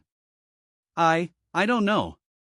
Yuzu mumbled, it was too scary facing that one. TCH Karen looked away, not wanting to admit that she had been scared too. That was not a regular hollow, girls. Isshin said, that was a huge hollow. To have that be your first, he sighed, it's our fault for assuming the world would wait for you to be ready. He grinned, but enough of that dreary stuff. I have some good news. You do? Four voices questioned curiously. That's right. Ishin grinned, Yoruchi is finally back. It took a moment for the words to settle, but when they did, Ichigo let out a mad grin. The cackling they could have done without. They were ready to head off to Urahara's. The pain had mostly gone away, and he was moving freely. His dad and sisters had already left, leaving Ichigo and Ranjiku alone as they had a quick breakfast. He hadn't eaten anything since before they went to the graveyard the day before. He quickly put on some new clothes, and descended down the steps to see Ranjiku waiting for him. "Ready?" she asked, smiling at him. "Almost," he said, stopping in front of her. Dad didn't really say much. "Were you in danger at any point?" "Only if we tried to keep the secret," she replied. "Your dad sliced a boulder that was coming for us from the explosion of one of your punches." He winced. "Ranjiku. Thank you. Thank you for keeping them safe. They mean the world to me." I know. She cupped his cheek gently. "I love those two little cuties too, and I've known them for only a month." "You don't have to thank me. Not for that." She smiled at him. "Come on, Ichi. Before we're late." She turned and went to open the door, but he grabbed her hand and made sure she turned around again. Her eyes opened in delight as his lips met hers, and she quickly wrapped her arms around his neck. They pulled each other closer as they kissed, and Ranjiku wrapped a leg behind both of his as they pressed their bodies together. Finally, they separated, their faces hot. "They're not the only ones who mean the world to me, you know," he said in a husky voice. Ranjiku giggled. "It's about damn time, you blockhead." She pulled him back in for another kiss. Ichigo, his family, Ranjiku, Orihime, Tatsuki, and Sato had gathered in Urahara's basement. "Hello, everyone," Kisuke said cheerfully, hiding behind his fan. "Are you all excited? Like you wouldn't believe." Ichigo clenched a trembling fist in front of him. "And hat and clogs, Tessai, thanks for the help," he said, remembering what Ishin had told him. "Ah, what's this? Some genuine gratitude? You warm my heart, Kurosaki-san. Don't push it." Ichigo deadpanned, making Tatsuki snigger. "Well, without further ado, please meet my great friend, Shihoin Yoruchi."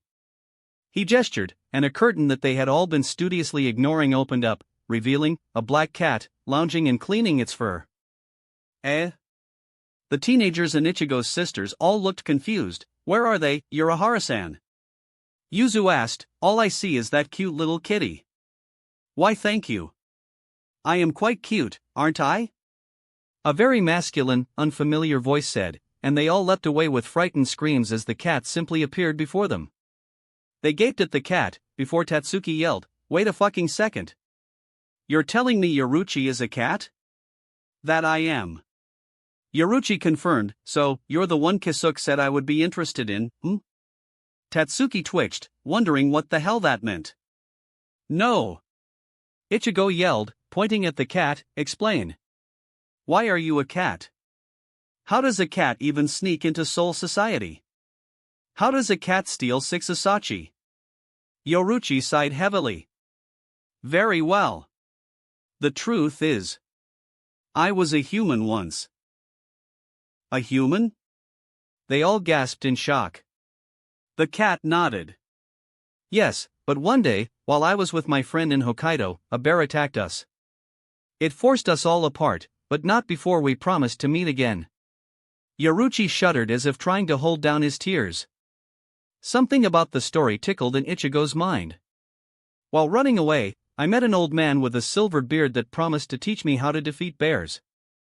The cat's sadness transformed into excitement. "While training in the jungle, I found a weird fruit with some swirls on it. Wait a goddamn second. I ate it, and let me tell you, it tasted like shit. But the end result was what you see. I got transformed into a cat." Ichigo turned around and waved over his shoulder. "I'm out of here. Good luck finding the One Piece." "Are you kidding me?" Tatsuki exploded, having been drawn in by the story. Orihime had even been sniffling. Ishin couldn't hold it anymore and fell over, howling with laughter.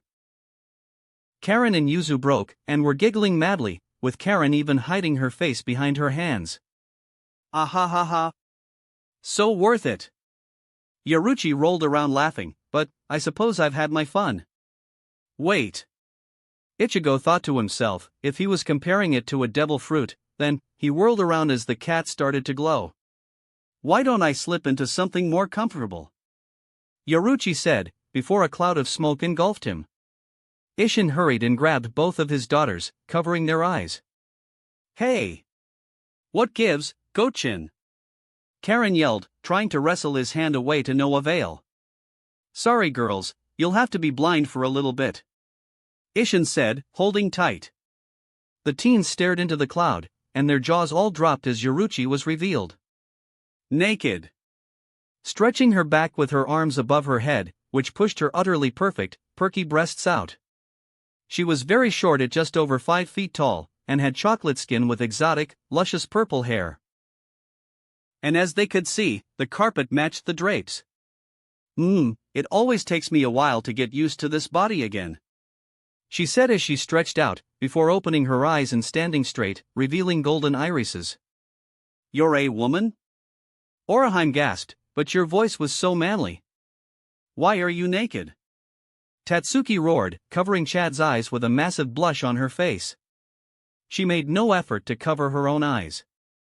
Ranjaku, who had never actually met the former Onmatsukido commander-in-chief and had only heard rumors of her beauty 100 years ago, and Ichigo simply stared, jaws dropped, and cheeks red. Oh ho ho, those are some nice reactions.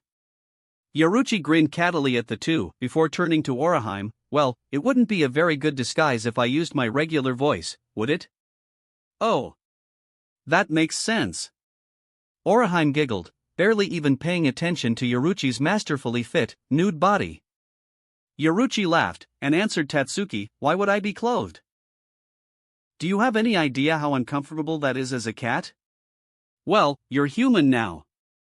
Put some clothes on. Don't you have any shame? The martial artist shrieked. Mao, you're less fun than I thought you'd be. I like their reactions better. Yoruchi pouted as she pointed to Ichigo and Ranjaku, Fian. She glitched and then was fully clothed before them. Her hair had been done up in a ponytail, and she wore a black, backless, sleeveless top that seemed molded to her every curve and left plenty of side boob exposed, and an equally tight pair of stretch pants. She had a beige sash as well as a pair of wrist warmers/gauntlets, and leg warmers with brown boots. What the heck? Tatsuki gasped. What did you do? Was that some form of keto? Karen and Yuzu had joined in on the gaping now that Ishin had let them see, and both were blushing at the fact that this woman had just been naked in front of them. And no. Their heads jerked to Ichigo, who had broken out into a sweat that was all speed. Tatsuki's eyes bulged. Bullshit. No one's that fast. Yoruchi merely laughed. Oh, you followed that? Maybe I've gotten a bit rusty over the years. Tatsuki grabbed onto Chad just so that she wouldn't fall over. Well, come on kids. No sense in letting those Asachi go to waste. She quirked her head to the side, though I'm wondering what you all plan on doing with them. All of you are alive, so you can't just hide them with your soul bodies. As they followed her, Ranjaku leaned over towards Ichigo. Think she'd model for us if we took her shopping? Odin, I hope so. The distracted hybrid muttered back, before flinching and looking at her. Ranjaku smirked at him. Good. You're honest.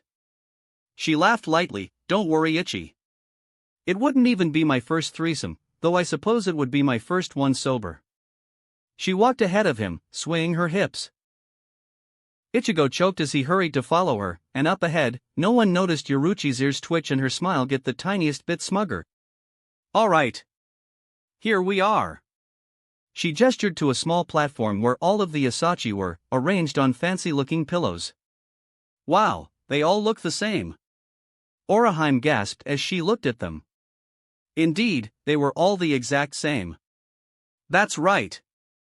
Urahara said cheerily, all made by the same man, and one you shouldn't really expect to ever meet yourselves. They are all completely and utterly uniform, and therefore, the ultimate Zanpakuto. But how does that make sense? Tatsuki frowned, they're just empty blades.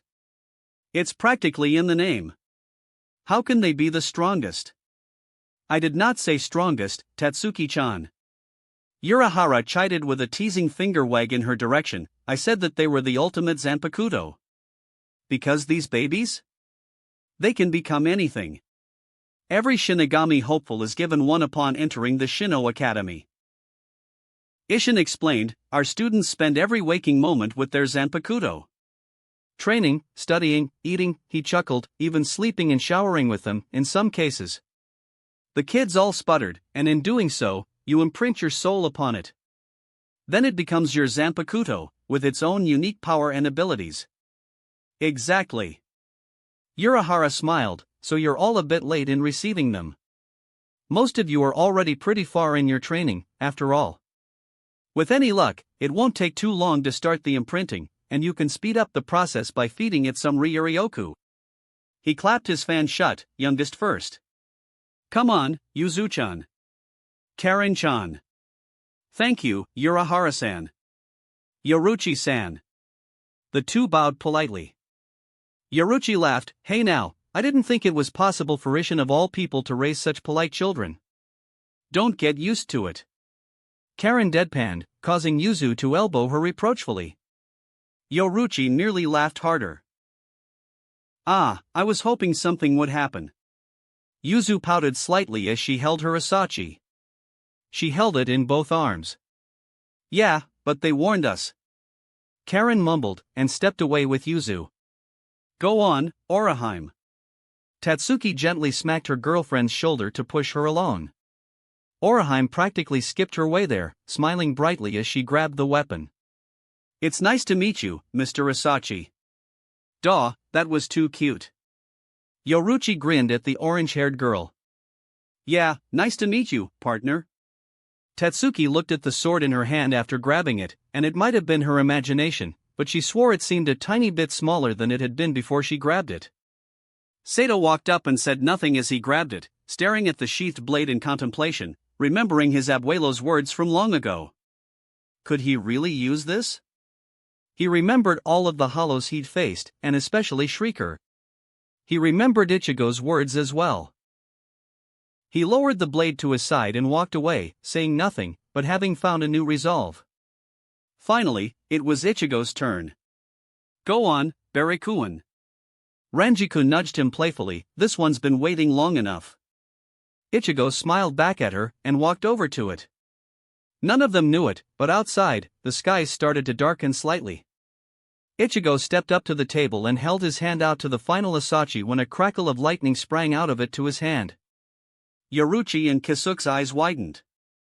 Kisuke went to open his mouth, but Ichigo spoke first. Hey, he said softly, and yet everyone listened. I suggest you all back away. Ranjiku and Ishin didn't hesitate, and each grabbed one of the twins before backing away quickly. Tatsuki, Oraheim, and Sato all leapt back a great distance. Urahara and Yoruchi vanished in a flash of Shuunpa. Yes, that's right, boy. Thor rumbled in his head, you should be able to hear it now, right? Ichigo grinned madly as his hand closed around the hilt, Guzen Ryu. He roared, drawing the blade. Lightning roared in Urahara's training ground, crashing into rock, and shattering it. Bolt after bolt seemed to fall on him from cloudless skies, the flashes revealing a sword that was rapidly warping into a hammer. It was short for a warhammer, with the handle being more along the size of a regular working hammer. But the head. It was a massive ingot of metal bigger than a sledgehammer, as if it had been too tough to actually be worked. Despite that, it was carved with symmetric patterns on the sides as well as Norse runes which were flickering with purple lightning. The handle was only barely able to be attached, and required additional support from engraved bronze anchors, and a small leather thong hung from the end of it. Yoruchi looked delighted, having found another lightning-aligned Shinigami. This kid. She was grinning widely. Ichigo held his hammer in his hand for the first time, feeling the lightning course through his veins. He felt complete now. Hollow, Shinigami, and Quincy were now in greater harmony, with his weakest side, the Shinigami side, finally brought up to the level of the other two. He could only hope that it meant it would be much harder to disrupt his soul now, like Grand Fisher had. Welcome home, Ichigo smiled softly, and I'm still calling you Thor. Ah ha ha ha. Didn't expect anything different, brat. Thor roared back, feeling as joyful as his wielder. Well now, that was sure something, Kurosaki-kun. Urahara called out. How do you feel? Never better. Ichigo said, instinctively sealing Guzen Ryu away. It was more difficult than he thought, but he'd had a lot of practice at this point in controlling his Ryatsu. He didn't notice it, but his Quincy cross seemed to be gravitating towards it, slipping out of his shirt of its own accord. The hammer glowed, before returning to being a sword. Everyone gawked. The blade itself was no longer a Japanese katana, but its Zweihander that was just slightly longer than Yoruichi was tall. The blade flared out near the crossguard, which were shaped not unlike the fleur-de-lis with an arrowhead middle tip at both ends. The ricasso was massive, and embossed with a cross on both sides of the blade. The fuller was thin and narrow, going down nearly the length of the blade. Small carvings of runes dotted the entire length as well. A rich purple jewel capped off the pommel, flaring it out a bit. Tatsuki stomped up to him. Can you be normal for 5 minutes? Magic 8 Ball says no, Yoruichi cackled, finding this all too hilarious. Once she calmed down, she asked again, seriously though, what are you all going to do with them? Just because other people can't see them doesn't mean you won't feel them carrying them around. And you could also accidentally touch someone with them, and they'll certainly feel that. Erasure can still affect regular matter. If it couldn't, hollows would never be able to destroy anything or hurt living humans. What do you usually do with them? Oraheim asked curiously. Well, usually they're just stored inside of our jigai along with our souls. Ishin explained, we have to get out of our temporary bodies to be able to use them. Yoruichi chimed in, Kisuke is a bit of a weirdo as he essentially made a jigai for his Zanpakuto. That's why he always has his. Of course, no one really goes around with canes nowadays, so it's a bit out of fashion. Kisuke pouted. Ichigo was frowning, honestly, that just sounds really inefficient. Can't we just do that, then? Karen asked her father. Ah, but there's a fundamental difference between all of you and all of us.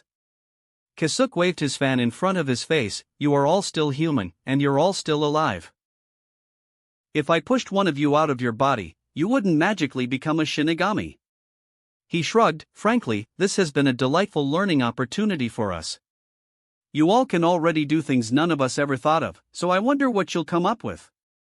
Ichigo reached up to his neck to finger his Quincy cross, and almost had a heart attack when he felt nothing but the chain. What the? He gasped, whipping the chain off his neck. Where did it go? I know I was wearing it. Ishin's eyes popped out of his skull. Where's Masaki's cross? Relax, boy. Thor rumbled in his head, in fact, it's still in your hand. It combined with our blade. It did? How the fuck? Ichigo stared at his Zweihander in confusion, before closing his eyes. The sword began to glow, before it rapidly shrunk even more, reforming into the familiar heirloom. Only it wasn't familiar anymore, and looked different, resembling more the cross that had been on his sword. Everyone stared. Ichigo allowed it to flash again, and it transformed into his massive fuck you cannon. And then it switched directly from cannon to Zweihander again. Kurosaki-san.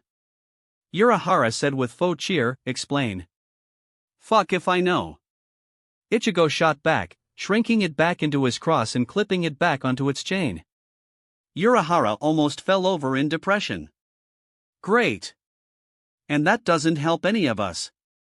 Tatsuki groused, kicking out at Ichigo, what the hell are we supposed to do with these?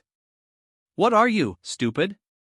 Ichigo dodged and grunted back at her, it's a weapon of your soul, so hide it in your soul and pull it out as needed. Honestly, this whole leaving the jigai thing just sounds backwards to me. It doesn't work like that, Ichigo. Ranjika chuckled, plus, your human bodies would be far weaker than your soul bodies would be. That's another reason we leave our jigai to fight. Well, what's going to happen if we ever need to go to this Soul Society place for whatever reason? Ichigo asked, knowing it might twig his friend's suspicions. Would our bodies go too? Certainly not. Urahara explained, only souls may go to the Soul Society. Even if I removed you from your bodies, you would be unable to move too far due to the chains of fate which would still be attached to your bodies. Therefore, to use a Senkaman, you would first need to have your bodies converted from regular matter, Kishi, into erasure through the use of erasure Henkenki. Then can't we just do that without the machine? Oraheim smiled, then we could just switch between body and soul, right? Ah ha ha ha. You kids are so cute. Yaruchi roared with laughter again, having to hold herself up with Ranjaku. Ranjaku looked pretty amused as well. Well, if you kids ever figure that out, you might even get elevated to the Royal Guard for such a creation. Indeed. Urahara chuckled, such a thing would be a dream come true for the Gotei 13, I think. We've had Jigai for hundreds of years, yet no one has ever managed such a thing. After all that time, I'd say it's pretty impossible. Impossible, huh? Ichigo smirked, clenching his fist. Hey, hot and clogs. The blonde looked at him, and the man's smile twitched for just a second. Hueco Mundo and Garganta, does the same apply? Of course. Urahara agreed. Then I'm calling bullshit. He grinned, because I've been inside of Garganta plenty of times, even if I never went directly to Hueco Mundo. And that means I've been instinctively doing just that. He closed his eyes, allowing everything else to just fall away, and focused on that distinctly hollow side of him. But he focused harder as he opened a Garganta and stepped inside of it, allowing it to close. He needed to feel what his body was doing. He opened another exit portal and stepped out, eyes still closed. But his grin had just widened further. He focused, pulling on that feeling he'd just experienced and allowed it to engulf him. To his observers, his body started to release black smoke which soon engulfed him and then vanished, revealing him in a completely different outfit. It bore a resemblance to the standard Shinigami Shihakusho, but only a resemblance. He had the black hakama pants and the white obi tying it off, but the top was missing. Instead, his torso and arms were wrapped up in dark gray bandages. His forearms were covered by bracers just like Thor's, in pitch black. He also had a similar-looking armor covering part of his torso, and a black fur cloak. How's that for impossible? Ichigo jeered playfully, swinging his sword onto his shoulder. Eh? He blinked, and Urahara had vanished, and he was sideways.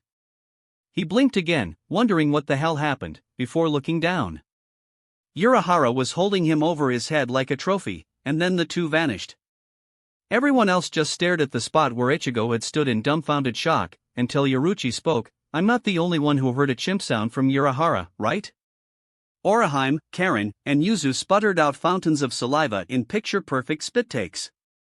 Kisuke's kidnapping had not lasted overly long, with Ichigo only being required to sit inside one of the lab rooms with hundreds of monitoring gizmos while transforming back and forth. Kisuke quickly had enough data to figure out what the hell was going on, and before the day was even over, had already successfully taught every single one of them how to mimic Ichigo and simply switch between human and soul with a snap of the fingers. Ichigo was, of course, getting most of the credit. It honestly was a godsend since the humans could now just pull their Zanpakuto out from hammerspace as Karen had called it with a cheeky grin. Only Ichigo had an actual Shinigami form, with the others simply becoming souls. None of them could call themselves Shinigami except for Ichigo. Yet. And so, life went on, except Ichigo had definitely caught the interest of Shihoin Yaruchi.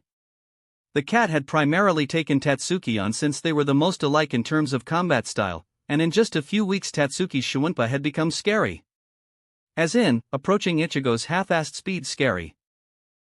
Of course, Tatsuki didn't like all of it, because Yaruchi had forced her into the Onmatsukido outfit she wore, revealing that the skin-tight, backless top she wore was actually a leotard that did very little pretending that it cared about hiding her ass. Oraheim and Sato were very thankful to Yaruchi.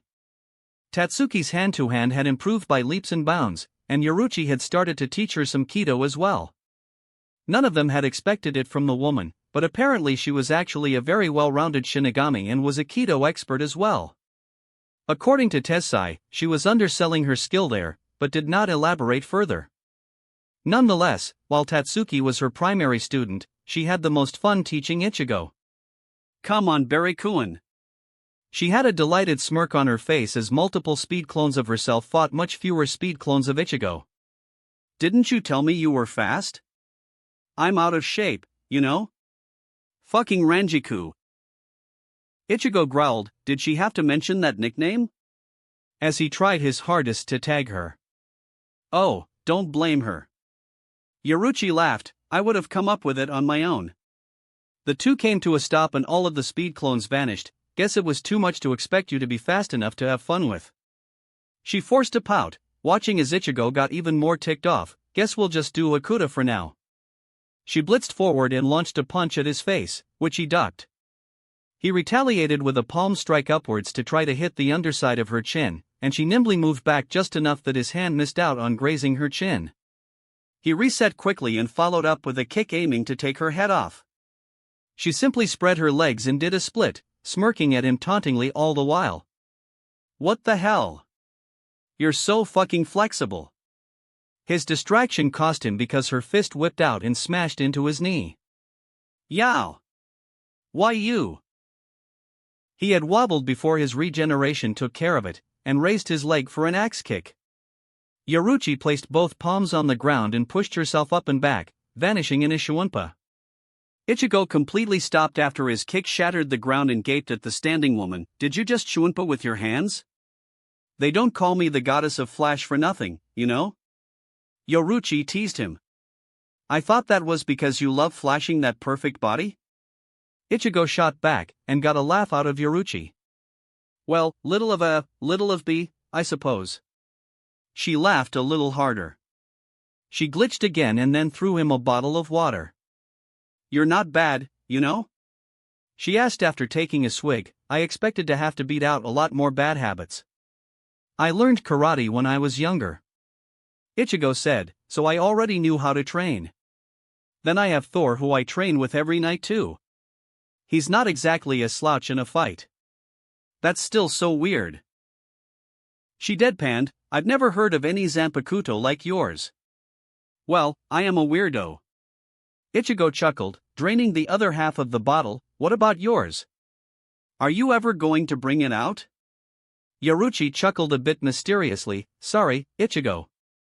That's not something that's ever going to happen. Ichigo blinked in confusion. Why not? I don't have one.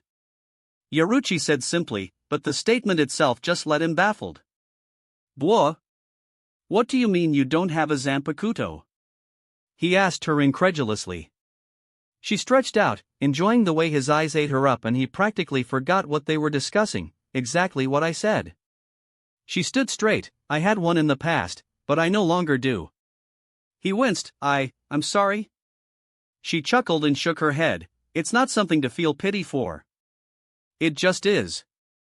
She smiled at him. I don't get it? Ichigo frowned. Your Zanpakuto is part of your soul. Part of who you are. How can losing it not be awful? It's not something I can really give you the details of. Doing so would defeat the purpose. Just know that if you ever reach that point on your own, you'll know what I mean. Yoruchi told him softly. A bell started to ring, drawing their attention. That time already, huh? He let out a groan as he put the conversation from his mind. Shit, I definitely love sparring with you the most, but I guess time's up. He drooped. It's Kido time. What's wrong with Kido? Yoruchi looked confused. I suck at it. He deadpanned, which got her to chuckle. Well, what have they had you start with? Yoruchi took another sip. They have been smart enough to start you off with lightning-based spells, right? Duh.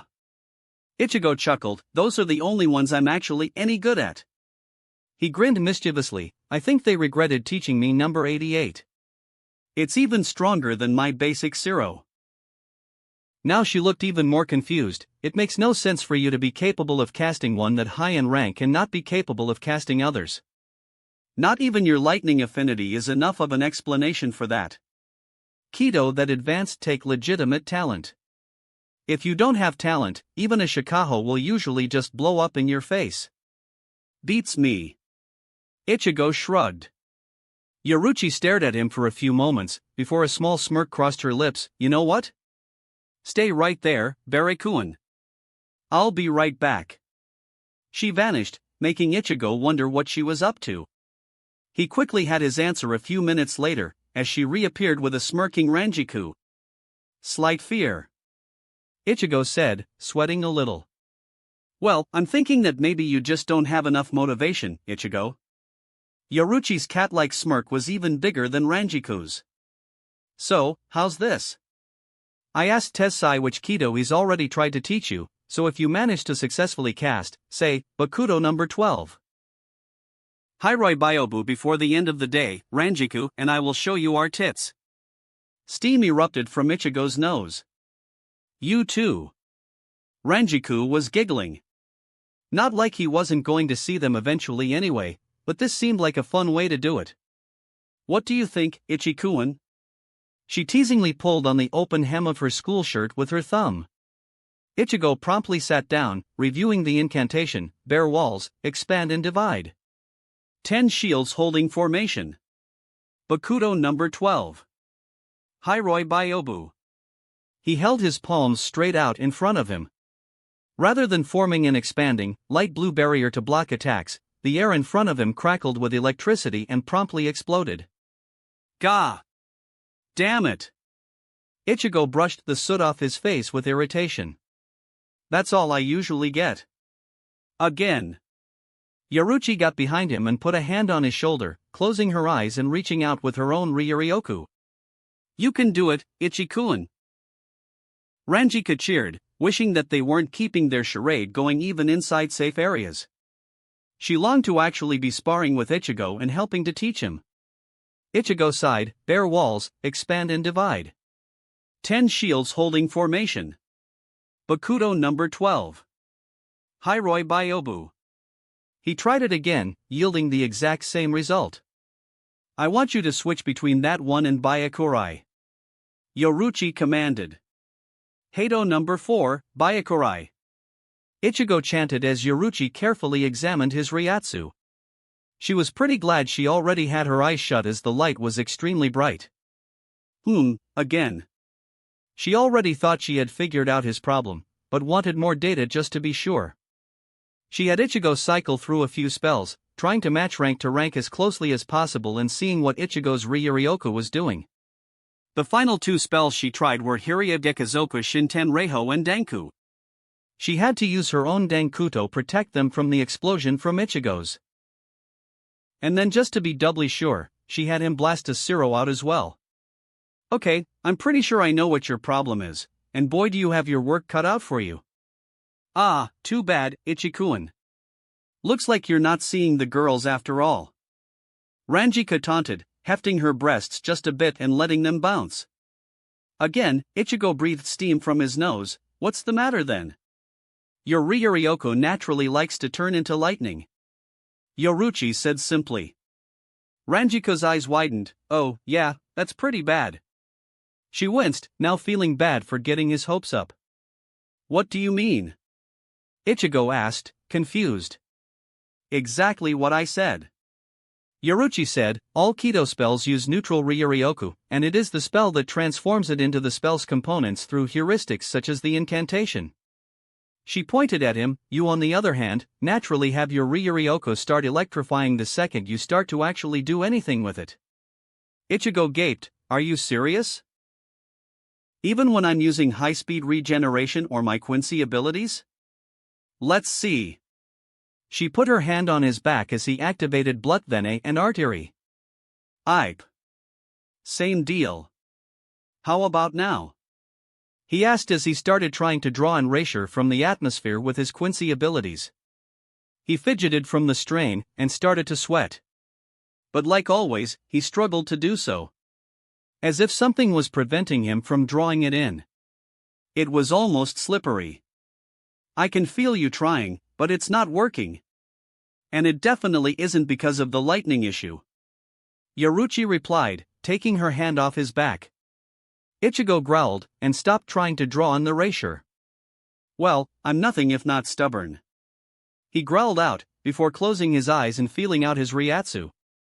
He didn't quite try to fall into Zen, but it was a meditative process. You're not fucking with anything, are you, Thor? And miss out on the show? Fuck you, boy. Came his Zanpakuto-esque reply. Ichigo almost smiled before he started creating a bala. Focusing on his Ryuryoku the way he was, he felt what Yoruchi was explaining when he tried number 12 again. Fuck. This is going to take a while. He grunted as he wiped off the soot. Well, you have a couple hours. Yoruchi chuckled, using up his hair. Surprise us, lover boy. Here's some incentive. Ranjiku kneeled behind him and grabbed his chin, turning his head and laying a deep kiss on him. Hee, there's more where that came from, but only for good boys who cast a successful Kido, she sang teasingly as she got up. Fucking shitty Ryuryoku. Ichigo grunted, and began fighting with his Ryuryoku to successfully cast a spell. Ranjiku laughed, come on, Yoruchi-chan. Let's go have some girl talk. We never really got to know each other before your exile. Sounds like fun. Yoruchi looped her arm around Ranjiku's, later, lover boy. So, then he comes in, dressed only in a white toga and looking plastered out of his skull, right? Ranjiku was giggling, but Yoruchi was straight up cackling. And I feel bad because I don't like him that way, and he's just trying so hard to get me interested that he falls for this trap IBA laid for him. And he just starts dancing. Horribly. She burst into renewed laughter, and starts singing too. Ahahaha. Yoruchi was just imagining it, placing one of her own old suitors in this Hisagai's place. And it's just so off-key and he has zero flow. So, he's trying to be sexy for me and it's all I can do to keep from bursting into laughter. Ranjiku wiped the tears away, and then he just goes and slips, bashes his head into the next table over, spills all of the 2 Squad 11 members' sake, and just lays there, face down, ass up, and completely unconscious. Wahahaha. Yoruchi almost flipped her chair over as she busted a gut. Please tell me you got pictures. We did. Ranjiku pouted, but Isen-chan thought it was way too mean and destroyed them once we were all drunk too. Ah. Yoruchi wiped a few tears away. Man, looks like I left Soul Society at a good time. Seems like the quality of men fell through the gutter. Yeah, Ranjiku sighed. Ikaku was fun for a night, but we don't match at all. Kayaraka's got that dad vibe and that ain't for me. Captain Shiba was even lazier than me, and that was saying something. Toshiro is too young, and brothers owned on top of it. She sighed, and the less said about Jin, the better. She thought to herself bitterly. I've honestly had more fun and lasting relationships with the girls. Had a fling with Ninu and Isen one night. Would have loved to continue it, but Isen is just too damn shy and Mayuri is a fucking creep. Yoruchi shuddered, don't have to tell me twice. What about you? Never really worked out here either. Yoruchi shrugged. Kisuke and I could have had something I guess, but he was always more worried about his work. We're always going to be friends, but a relationship? At this point, that's a hell no. Just about brother's own too. Kensei was fun, but he's just too bitter now. I would have loved being with my little bee, but she was always too nervous and practically worshipped me. Not a good dynamic in a relationship. Etc. Etc. Ranjiku giggled. Honestly, I can't believe how lucky I was to actually find Ichigo. She leered, oh yes, Mama likes. Mama likes threesomes too apparently. Yoruchi wiggled her eyebrows. Maybe I'll take you two for a test drive. Ranjiku actually blushed a little at that, getting another giggle out of Yoruchi. But before the conversation could go on, Ichigo arrived. Well, you two look like you're having fun. He smiled at them. Yup. Just telling a few stories. Ranjiku winked at him. Looks like lover boy is back. Yoruchi smirked at him. Wheel? Ichigo smirked back at her. Bare walls, expand and divide. 10 shields holding formation. Bakuto number 12, Hiroi Byobu. Instantly, a blue barrier formed in front of him, before dividing out into equally sized mirrors that half surrounded the two women. You did it! Ranjiku leapt out of her chair and Ichigo quickly dispersed his Bakuto to catch her in a hug. I'm so proud. She purred as she kissed him. Ha ha ha. Well, I'll be. I honestly didn't think you'd get it any time soon, after what I felt. Yoruchi teased, but a deal is a deal. That's right. Ranjiko backed away, already undoing one of the buttons on her shirt. Today, as she pulled her shirt open, and Ichigo feasted his eyes on her breasts for the first time. Her areolas were surprisingly pale, almost blending in with her skin tone. They were also fairly puffy, and the nipples themselves were inverted. Ichigo started to drool a little, and his hands twitched up. Ah ah ah. She wagged her finger at him. No touching, Berry-chan. Yet. Oh, those are nice. Yoruchi chuckled, before hooking her thumbs into her leotard and pulling them towards the middle, revealing her own pair. Ichigo's eyes nearly popped out as he noticed something he hadn't before. They're pierced. Oh, I hadn't noticed either. Ranjiko giggled. How do they feel? Mei-chan, they make me pretty sensitive. Yoruchi reached up and squeezed one lightly, and that was enough for a small moan to squeeze out of her throat. I've also got a tattoo. She pulled down her pants, revealing that she was wearing the tiny leotard too. On the outside of her left thigh was a large tribal design. MRGH. Ichigo hunched over, pinching his nose, and feeling a little lightheaded. Critical hit. Ranjiko laughed as she buttoned back up. I've died and gone to heaven. Ichigo mumbled. Both women burst out laughing. As the month progressed, the tension started to ratchet up a bit. Ranjiko knew she was taking on a huge risk regarding her role in their operation, but she trusted her friends, and especially Ichigo, to do their part. So, she did what she did best, and decided to have as much fun as possible. Which led both her and Yoruchi to participate in the ridiculous shenanigans that he was seeing. Oh ha ha ha ha. The two women, one in full troll mode, knowing Ichigo hated it, performed a strange laugh.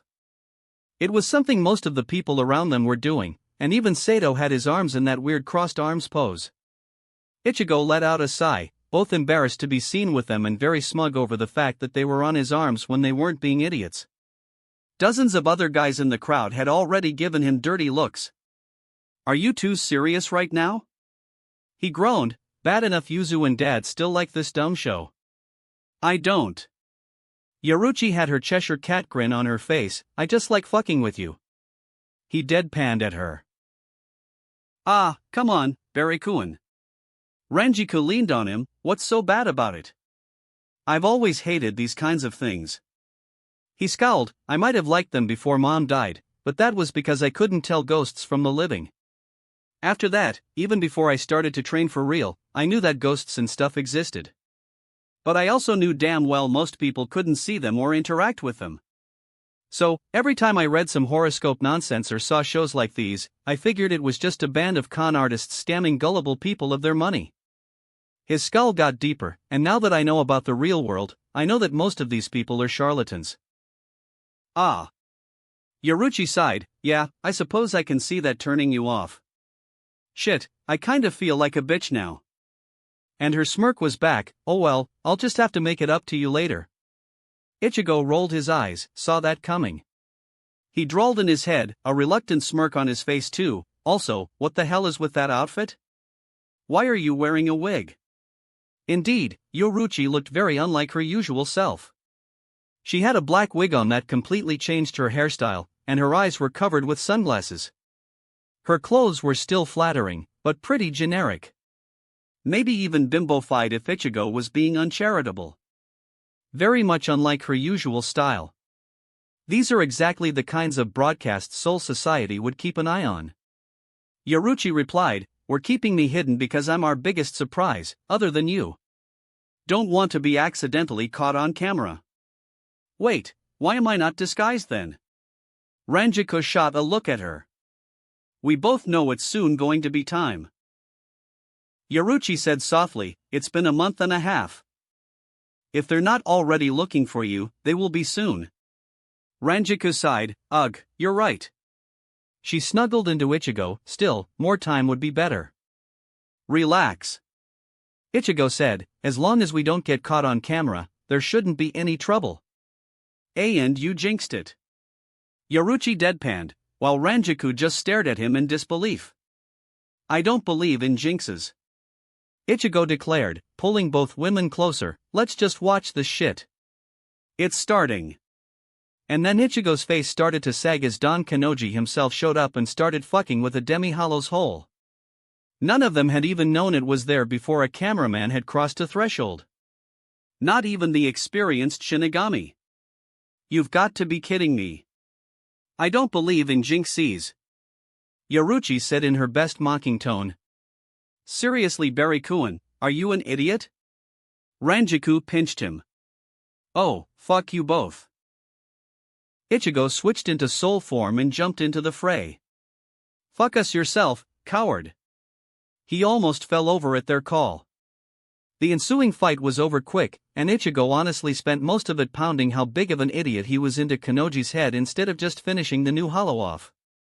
On a side note, the episode had the highest ratings ever.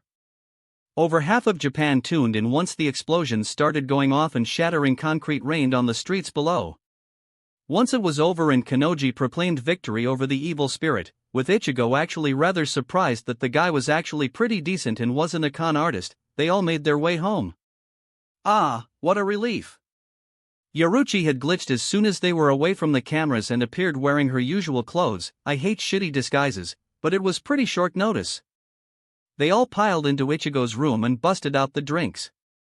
You sure know your stuff, Ranchan? She teased Ranjaku. This is a pretty good brand.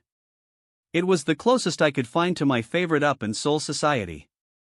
Ranjaku grinned cheerfully. Of course, this lout doesn't seem to have a good tongue. She eyed the bottle of mead in Ichigo's hand. Definitely not her favorite. Shall I show you otherwise? Ichigo eyed her back smugly, and Ranjaku let out a bark of laughter. Oh, getting cocky are we, my strawberry? Ranjaku teased, watching as he scowled again. Hey, Ichi. Yoruchi drew his attention. Let me give it a try. I've never had mead. She caught the bottle without spilling a drop and took a cautious sip. She blinked. This is pretty good. It's got some spice to it. She took another sip, lower alcohol content though. Ranjaku blinked, and grabbed the bottle from Yoruchi. Yeah, this one is a lot better than that other one I tried. Told you that the first one wasn't great. Ichigo chuckled. I'd go with you and get Thor's advice, but I'd get carded and we'd get kicked out. We'll just get Urahara to make you a booze ID then. Ranjaku laughed. No one would tell the difference. Nah, he waved her off. I only drink with you two anyway, and only really do it because you enjoy it. I can do with or without. Not like it does much to me. Yoruchi and Ranjaku smiled at him, Ranjaku much more sweetly. So, you girls must have some stories? Yoruchi started to giggle. Sure do. Why don't I tell you about the time I tried to set my little bee up on a date? It didn't take long before his room was filled with laughter. Oh lord, you tried to set her up with hat and clogs? Ranjaku had flopped onto the bed, a rosy blush already forming on her cheeks. I've known him for just over a month and I can see how bad of an idea that was. He's not exactly a romantic. Yeah, honestly, half of me was hoping it would work out, but the other half was just hoping it would be fun. Yoruchi put a hand on her forehead. Next time I saw them, Soifan's hair was lime green and Kasuke was covered in her stings. I'm pretty sure they would still be there today if she could keep them up that long. The three continued chatting into the night, with Ichigo eventually bringing Yoruchi to the spare room, before dropping into bed with Ranjaku. Said purple-haired cat would be almost annoyed at his nobility when she woke up. Finally, Ranjaku threw her mechanical pencil into the air as their final class let out for the day. She didn't notice the pencil embed itself into the ceiling, though several other people did. Very soon it would be their vacation and she was looking forward to spending all of it with Ichigo. Plus, she was actually looking forward to seeing if she passed, because Ichigo had promised her a massage if she did. I'm so dead. Kigo cried into his desk as Mizuiro went around passing back some tests. Screwed the pooch? Same. The black-haired boy said. Don't worry. One bad score isn't a ticket to Cashier Alley. Ichigo chuckled, throwing an arm around Ranjaku's shoulders. Off to the side, Shizuru steamed. Kigo cried harder, thanks Ichigo. You know just what to say. We morons can wallow in our misery together. Ranjiko let out a snort. You really haven't been paying attention, have you? Yeah, you should wait to see the midterm rankings. Mizuiro agreed. What the heck are you talking about? Only the top 50 get their names on the rankings. Why would Ichigo be He choked? Ninth? What the hell, Ichigo? Ichigo shrugged. Someone had to make sure Ranjiko would at least pass. Hey! Ranjiko whined. So all those times I called you to hang out and you said no. How dare you, Ichigo? Kigo got fired up. You were just skiving off to go study. He sounded utterly disgusted. Ichigo smirked at his friend. Well, I had a good incentive, maidenless. Kigo turned into glass and shattered. Mizuiro winced. Damn Ichigo, you're ruthless. Yup. Ichigo snarked, before Mizuiro handed Ranjiko her test. Her eyes lit up. Hey, I did it, Ichi. She waved it under his nose. I win, and I want my prize. Good job, Ranchan. Ichigo's side hugged her a bit tighter. What's the prize? Kigo asked, having picked himself up. Ichigo's response would put him back into catatonia. More my prize, 'cause I get to give her a massage. Several nosebleeds erupted in the classroom. Later, he and Ranjiko waved over their shoulders as they left before Ichigo twitched. He let out a sigh. God damn it.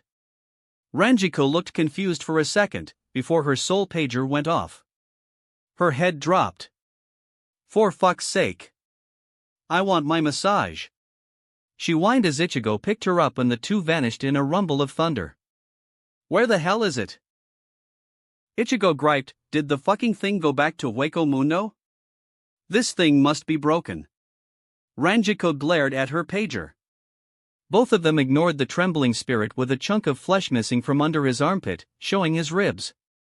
The spirit started to blubber, and pissed off Ichigo and Ranjiko when he revealed that he had his eyes closed the entire time, and hadn't seen what happened to the hollow after it showed up. Ichigo practically threw his Zanpakuto at him just to get him to shut up. The Kansodi ghost vanished, and the two left before the butterfly had even left the area. Over the next few days, Ichigo and Ranjiko started to get irritated as hollow after hollow simply vanished before they could actually take care of them. It got to the point where, when interrupted having fun with Ranjiko or getting to know Yoruchi, Ichigo would just pull out his cannon and fire it from high up in the air. He had decided to and succeeded in separating his cross from his Zanpakuto, since he wanted to wear his mother's memento. Not that it looked much like her cross, nowadays. It looked more like lightning formed into metal and had an iridescent shine to it. Orihime, Tatsuki, and Sato experienced the same strange phenomenon and were getting rather irritated. They were getting hollows occasionally, however, making Ichigo and Ranjika think there was something off about the situation. This time though, the two were at the scene. That's twice today. What the hell is happening? Ichigo growled. If it wasn't for you sensing them, I'd think this piece of junk was broken. Ranjiko was very close to throwing her phone on the ground. How ugly. A voice sounded off behind them, and they whipped around. Good evening, Kurosaki-san. Matsumoto-san. Ishida. Ichigo's eyebrow twitched. What the hell are you wearing? Why, my uniform, of course. Ishida said, you can see spirits, can't you? Cut the crap. Ichigo crossed his arms. I know you're a Quincy. Don't tell me you're the reason these hollows have been disappearing. That's right. Ishida confirmed, despite being surprised at Ichigo's knowledge. In fact, here comes one now. Before Ichigo could react, he had formed his bow and fired off an arrow. Shit. Ichigo whipped around and pointed his fingers. Heido number 4, Byakurai. His bolt of lightning raced off, quickly overtaking the arrow, and shattering the hollow's mask before Ishida could kill it. You bastard. He growled at the surprised boy, before stomping up to him. What the fuck is your problem, Ishida? I see you're aware of what Quincy arrows do to hollows. He said as if he hadn't been about to annihilate who knew how many souls. Yes, I do. Ichigo growled out, and clearly you do, too. If I catch you hunting hollows again, I'll fucking end you. What do you care about what happens to Dash? Ishida started to ask, before Ichigo grabbed him by his lapels and hauled him up and slammed him into the wall they were standing beside. Grgh. You brute. My mother was killed and eaten by a hollow. Ichigo snarled out at him, making Ishida's eyes widen. If Grand Fisher had been one of the hollows you destroyed, then you also would have destroyed her soul forever, you fucking psychopath. He dropped the skinny boy and backed away while reaching for his neck. Ishida's eyes bugged out as he saw the defiled cross. Light flashed, and Ichigo's cannon was now in his face. If I catch you again, I'll blow your fucking arm off. He said coldly, staring at the shell-shocked Ishida. Why you? What are you? What have you done to that Quincy cross? What is this weapon? Ishida looked horrified. What's wrong, you mysterious asshole? You were having so much fun making us scratch our heads for the past few days. Ichigo shot back, before hefting his cannon over his shoulder. Newsflash, cousin, you're not the only Quincy in this town. What? All the color had vanished from Ishida's face. Ichigo chuckled as he put his weapon away. You didn't even know. And here I thought you were just an aloof bastard. To be fair, Ranjaku patted him on the shoulder. You didn't know either until last month. Yeah, but this bastard clearly has better senses than I did. Ichigo grunted, before glaring at Ishida again. I'll say it again, cousin. Stay out of our way. Unless you can figure out how to make that thing purify instead of annihilating, you have no business hunting hollows. He vanished with Ranjaku in a burst of sonido. Ishida's teeth ground inside his jaw, and he vanished in his own Hirenkyaku. He had questions and his father better have answers. Ryukin. The elder Quincy held back an irritated sigh as his son's voice rang in his ears. Is that any way to address your father, Yurio? Ryukin drawled as he looked up from his paperwork to stare dimly at his son. Who in the world is Kurosaki Ichigo? Yurio practically spat at him, and why does he have Quincy powers? Why did I never know I had a cousin? Oh, it's going to be one of those days. Ryukin only didn't let out a despondent sigh because that would have been unbecoming. In order, he is the son of Kurosaki Masaki, a woman you never got to meet. She was the last of the Kurosaki line of the Ect Quincy prior to an incident many years ago, which rendered her impure in the eyes of many. She had been fostering here, but left forever after that, and I had little to no contact with her since. Which also answers your second question. But he also has Shinigami powers. Yuria clenched his fists on his father's desk. How is this possible? Am I going to have to explain reproduction to my high school-aged son? Ryukin asked dryly. Yurio flushed. You're hilarious. He said flatly, his father was a Shinigami. He deduced. Congratulations. Ryukin said simply, and I told you. I had little to no contact with Masaki after she left our home to avoid being expelled by mother. She never came to visit with her children either before her death. He didn't quite glare at Yuryu, but his gaze was intense, all in an effort to give their children normal lives. To keep them away from the afterlife and all that it entails. Something I clearly should have done with you. It was a mistake to allow my father to rot your brain with stories of Quincy. Even now, Yuria grit his teeth. While he walks around with that defiled cross and weapon, you still mock the pride of the Quincy? There is nothing to mock. Ryukin turned away and went back to his paperwork. I told you, Yuryu. Let the dead focus on the dead. Ask the millions of annihilated souls we Quincy destroyed what our pride is worth. Yurio grit his teeth and turned away. He was almost at the door when something hit him like a punch. He whirled around. We Quincy? Ryukin's eyes turned up. I told you once, didn't I? I have no interest, and you have no talent. He turned back to his paperwork. This conversation is over. And Yuryu, do not do something foolish in pursuit of your worthless pride. His only response was the slamming of his office door. He finally allowed that sigh to escape him as he got up and walked over to his cabinet. Some brandy sounded fantastic right about now. Yuria had entered his father's office for answers, and had left with even more questions than he had before. But more importantly, rather than cooling his head, his poor relationship with his father and Ryuken's abrasive words had done the exact opposite. Yuria knew he wasn't a match for Ichigo right now. Even just a cursory examination upon seeing his Byakurai told him that much. And so, he decided to do something ill-advised. The next day, Yuria wasn't in class. Ichigo wasn't all that surprised, and when he told his friends what had been going on with the disappearing hollows, they had been horrified. Yuria was actually quite fortunate that he was absent because he would definitely have had his nose busted up by Tatsuki.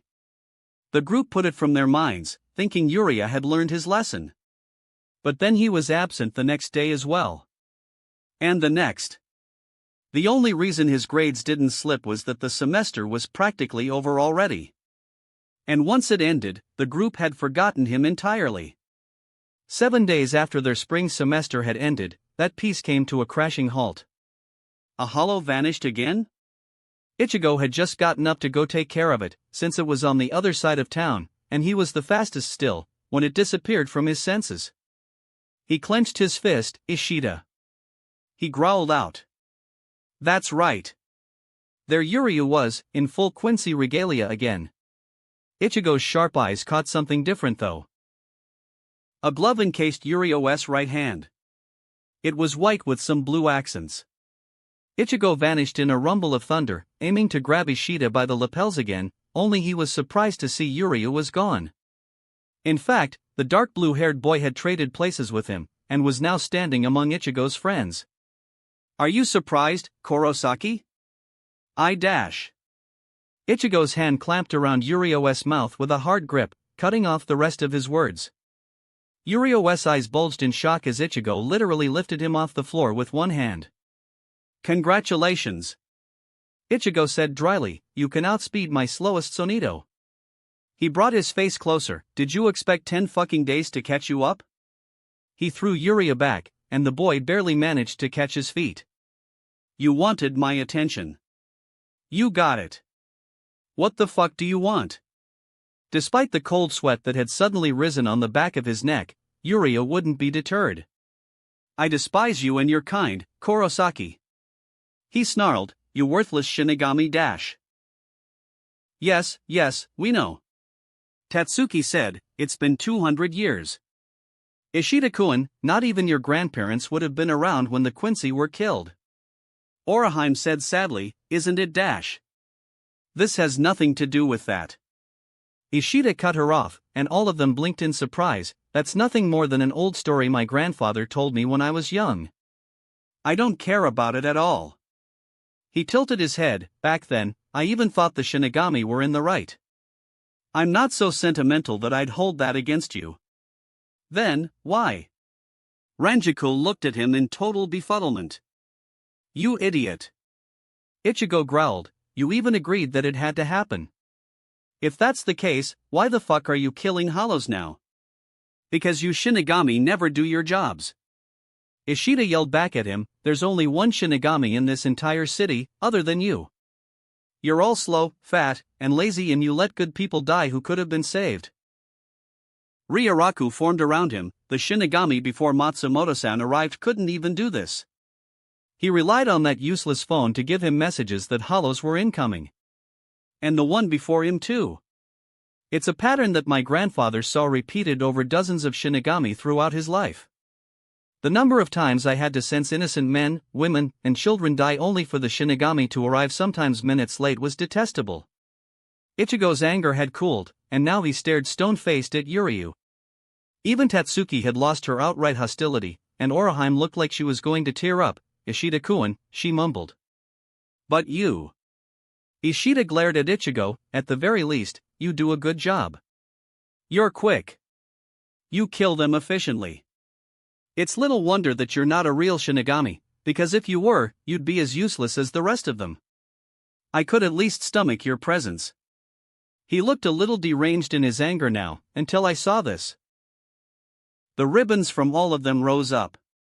Pink from Ranjaku, denoting her lost powers. Swirling red, white, and black from Ichigo. His ribbon looked almost alive.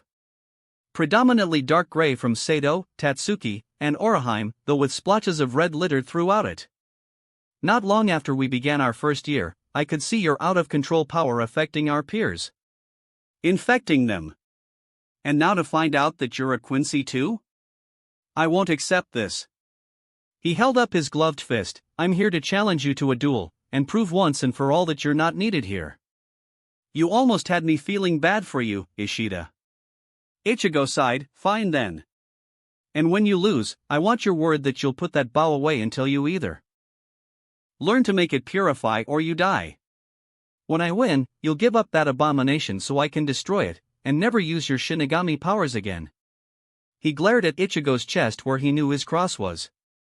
Ichigo rolled his eyes. Geez, and here I was thinking you could join the group after I dislodged the stick from your ass, but apparently it's welded in there. He pulled on the chain on his neck to reveal his cross. Mine purifies hollows, something you should be striving for. But apparently you're a massive fucking hypocrite. You say you agree with what the Shinigami did, but then go right out and do it yourself and cry when someone else does it better. That struck a nerve. The time for talk is over. Let's get this started. He pulled a small tablet out of his pocket and snapped it. Ichigo stiffened as the scent drifted by him. What is that? He growled, feeling a little hot under the collar. What have you done, Ishida? That was hollow bait. Yuryu replied nonchalantly, and all of their eyes bulged from their skulls in horror. It's simple. Whoever kills the most of them will win. Are you insane? Ranjiku, Orihime, and Tatsuki yelled in shock before Ranjiku's soul pager started going off over and over and over and over again. It started going off non-stop, and already she could see dozens of hollows on the display. I'm going to kill you. Ichigo said with a dangerous sense of calm. If a single life is lost today, yours is forfeit. Not a single soul will die on my watch. Ishida vowed, so don't blame me for your lack of skill. He vanished with Hirenkyaku. Ranjiku, Orihime, find my sisters and make sure they don't get overwhelmed. Tatsuki, Chad, you're with me. I almost wish school was still in session because our classmates would be concentrated there. Hunt and destroy. For fuck's sake. If you don't kill him, I'm breaking his arms. Tatsuki groaned. Chad, take the shopping mall. I'll take Karakura Park. No, both of you take the shopping mall. I can't sense anyone with any Ryatsu at all at the park. Ichigo said, his pesquisage giving him the information. But I can sense at least 6 over at the mall. We'll just have to hope the hollows leave the park alone. Move it. Right. Sato vanished with his own high-speed movement technique. Tatsuki soon followed. Orihime, let's go.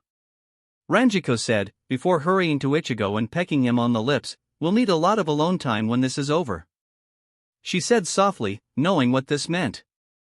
He nodded, even more anger engulfing him. Ichigo, Orihime said, I feel bad for Yuryu. And I feel even worse about this. Her eyes hardened. Break his nose for me. She ran off with Ranjiku, as the redhead was still putting on her charade of being weakened by Urahara's special jigai. Ichigo leapt into the air, flinging himself from garganta to garganta as he wiped out the hollows invading his town. Yuzu and Karen were both together thankfully when Karen flinched. School was out, so they were hanging out with some of their classmates for the day. Karen-chan, what's wrong? Her twin asked quizzically. I don't know. Karen bit her knuckle, but I just got a chill down my spine. Something's wrong. She mumbled back, trying to keep their friends from overhearing. Yuzu's heart started to beat a little faster. Do you think it's a hollow? I damn well hope not. Karen mumbled out, before their friends noticed. Hey, what's going on, you two? Midoriko walked up to them. Is everything okay? Yuzu started patting her stomach. My tummy started to hurt. She put on a show of whining. I think it's best if we head home. Why yeah. Karen said, I'll take you, Yuzu. After all, if you're not cooking then we'll have to get Gochin to do it. Ah, but today's the only day that we can hang out. Midoriko exclaimed, Are you sure it hurts that much, Yuzu-chan?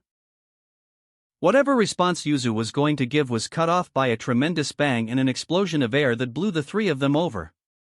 Some of the girls with them screamed as they fell over, and Midoriko yelled out, "What was that? What exploded?" "Shit," Karen hissed as she got up, Yuzu just as wary next to her. "What's that haze?" One of the other girls pointed at the salamander-like hollow before them. It looks like something's there." "What is it?" "Oh, crap." Yuzu and Karen gasped. "If they're starting to see, damn it, Ichi and I. Does your Ryatsu blanket the whole town? We can't leave them alone. Rhea agug." Yuzu and Karen flinched as the hollow roared at them, but the other girls couldn't hear it. Yuzu swallowed. It's a small one. We can handle this, right, Karen-chan?" "You bet." Karen projected confidence onto her twin, knowing the other girl would need it. "What's going on?" Midoriko took a step back as she realized something unseen was stalking towards them. "What's there?" she yelled, picking up and throwing a rock, and gasping as it hit something in midair. "Stay behind us!" Karen yelled out, before raising her hand. "Heido number 4, Byakurai!" She yelled out, and to the shock of the girls behind her, a lightning bolt blasted out and visibly struck something. All the girls behind her saw it, which meant they definitely had enough Ryoryoku to attract hollows if one got close enough. Karen gaped as her bolt pierced through the hollow's mask and it instantly started disintegrating. She and Yuzu stared at the vacant space where the hollow had been standing. "The fuck?" Karen tilted her head to the side. "That was so easy." Yuzu looked shocked. "You took it out in one hit." "Took what out?" Midoriko yelled at them. Was that magic? She had stars in her eyes, which was mirrored by the other girls with her. "Shit." Karen muttered under her breath, wondering if there was even any point in trying to wipe their memories if they could see it. She opened her mouth, then promptly ate dirt as Yuzu tackled her off her feet. "What the hell, Yuzu?" Bright lights. Threads bound. The autumn is gathered.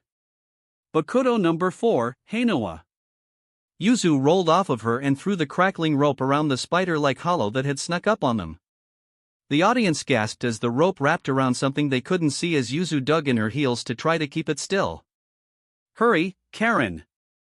Karen shot to her feet and switched to soul form, becoming nothing more than another haze to her friends, much to their shock. She drew her Asachi and yelled as she jumped far farther than she normally could and sliced the hollow's mask in half. Yuzu yelped as the rope now had nothing to hold on to and she fell back. Karen switched back into human form, though she kept her Asachi in hand. "What the hell? How did two come near us?" What's going on?" One of the girls started to cry. What's happening?" "I don't know," Karen said as she switched back to human, though she kept her Zanpakuto in hand. "I think we need to run." She looked at Yuzu, and find Ichi and I or Gochin. Something is wrong. And as three more hollows crashed into the park, Karen felt her sweat turn icy cold. She held her Asachi in an overly tight grip, and it shivered before her. It was Yuzu who kept it together. "Get between us." She yelled at her normal friends, and it was so out of character that the girls hurried to get in between her and Karen. Yuzu's heart was hammering in her chest as she shakily raised her hands in preparation. "Karen-chan, you better hurry up with yours. Disintegrate, you black dog of Rondonini. Look upon yourself with horror and tear out your own throat." Bakuto number 9, Horin. Both of her hands were engulfed with the crackling orange ropes, which she threw at one of the two hollows. The hollow roared as it was wrapped up and Yuzu grunted as she tried to move it. She didn't have nearly enough physical strength to do so though, so she ended up just dragging her feet in the dirt and straining her arms, too strong. She abandoned her spell as the other hollow jumped at her. She panicked and shouted out, "Bakuto number 12, Hiroi Byobu." The shield formed in front of her, but before it could expand out, the hollow's fist crashed into it. It flashed before shattering, and the punch that hit Yuzu was greatly weakened but still enough to throw her off her feet and send her barreling into her friends, knocking the whole group down. "Yuzu!" Karen yelled, biting her lip as she backpedaled. "Ye lord! mask of blood and flesh, all creation, flutter of wings, ye who bears the name of man. Inferno and pandemonium, the sea barrier surges, march on to the south. Hado number 31, Shikao. The red fireball shot out like it had been fired from a pitching machine. It smashed into her target and blew its mask off, destroying it. She ran back without even checking if it was dead, hurrying to Yuzu, "Get away from them!" She yelled, slashing down with her Isachi, and watching as the blade bit into the creature's arm. A fountain of nasty blood burst from the wound and covered her and her sister and friends, making them cry out in shock and disgust. The hollow roared and reared back, dragging a screaming Karen into the air. "Karen!" Yuzu yelled, "Hado number 4, Byakurai." It was the only Hado she had performed with any measure of success, and likely all due to wanting to feel closer to her brother. Her beam wasn't quite as big but just as bright as Karen's, and it easily punctured through the mask of the beast. But there was still one more, and both Karen and Yuzu were drooping with exhaustion. It caught Karen with a roar, and slammed her into the ground. Karen hacked and coughed as the excruciating pain of her ribs breaking hit her all at once. "Karen!" Yuzu tried to get to her feet, but her vision crossed, and she stumbled. She had expanded far too much Ryuryoku and was paying the price. "No! Stay away from her!" She scrambled on the dirt as the hollow's jaws descended on her sister. "No!" The hollow's head disintegrated as an orange dart of energy smashed into it. Yuzu fell limp onto the dirt as she saw it, crying in relief as her sister was saved. "Oorahime! Our Ranjaku!"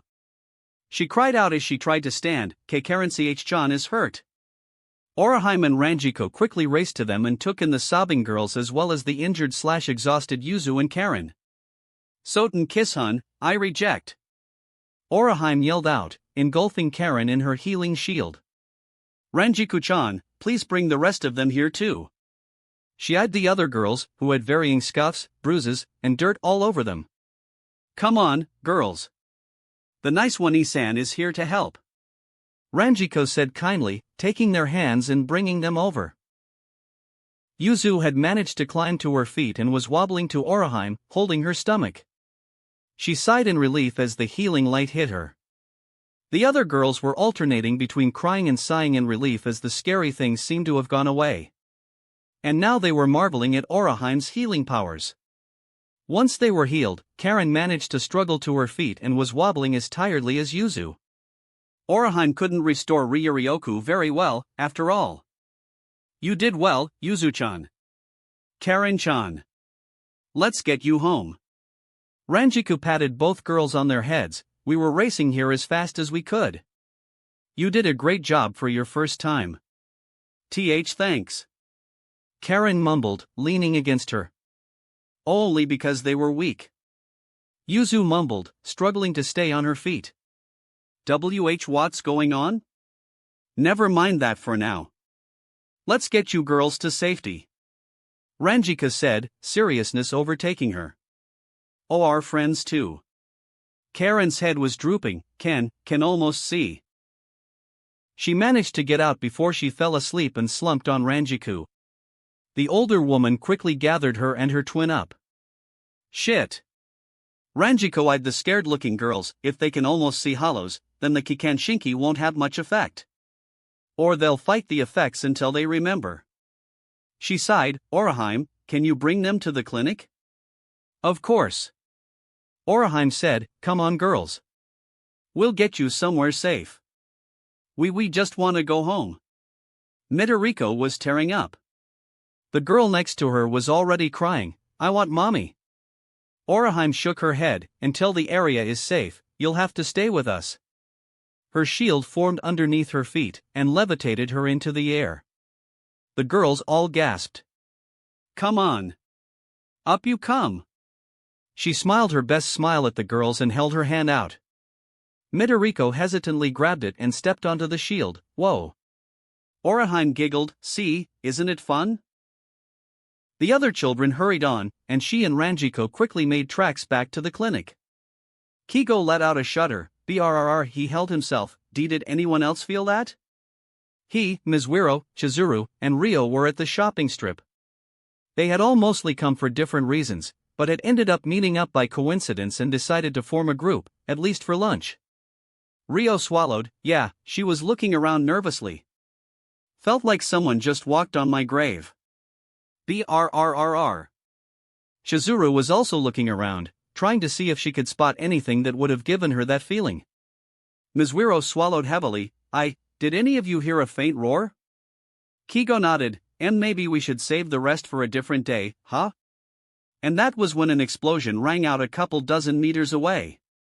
They couldn't see it, but they could hear the shattering concrete and the screams of the people. What was that? Rio knocked her chair over in her hurry to get to her feet.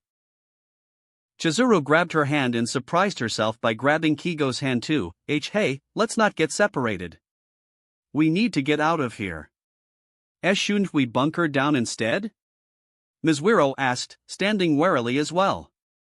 Rio gasped, what is that? She pointed, and their eyes were all drawn to the top of a building.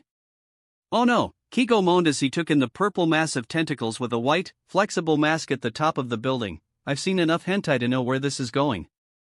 Shut up, Asano! Chizuru shrieked, clenching her hand, and trying to crush his fingers. Well now, isn't this interesting? The sibilant tones of the hollow numb chandelier, for little humans who can see me. The bumps at the top of its skull started to bulge grotesquely before they seemingly exploded outwards. All of them screamed as they hit the floor. The little missiles flew out and shattered windows all across the street. What the hell was that? Kigo yelled as he dared get up. They peered out of the smoke, and saw that the hollow had floated downwards. You really can see. And those fast reactions. No regular humans could have dodged those seeds. Oh my, you four are going to be delicious. Chizuru moaned, delicious? She started to crab walk away. Damn it Kigo, this isn't a hentai. It's a damn snuff film. But before we get to the main course, the meat must be tenderized. Numb Chandelier laughed as a horde of humans started ambling towards them. What? WHY is my body moving? One of the guys yelled. I can't stop. A girl was sobbing hysterically as she was forcibly moved towards them. What's wrong with them? Rio yelled, hauling Chizuru to her feet, and trying to find a spot devoid of any bodies to run through. Damn it, I hate zombies. Ha. That's wrong, little one. They're not dead, even if perhaps they wish they were. They're merely under my command. The hollow licked her lips. You see, I don't like fighting. I'm an innocent soul like that. The mocking words made Kigo clench his fists. So, I just use my little seeds here. They burrowed deep and spread their roots, allowing me to take control. Please, help.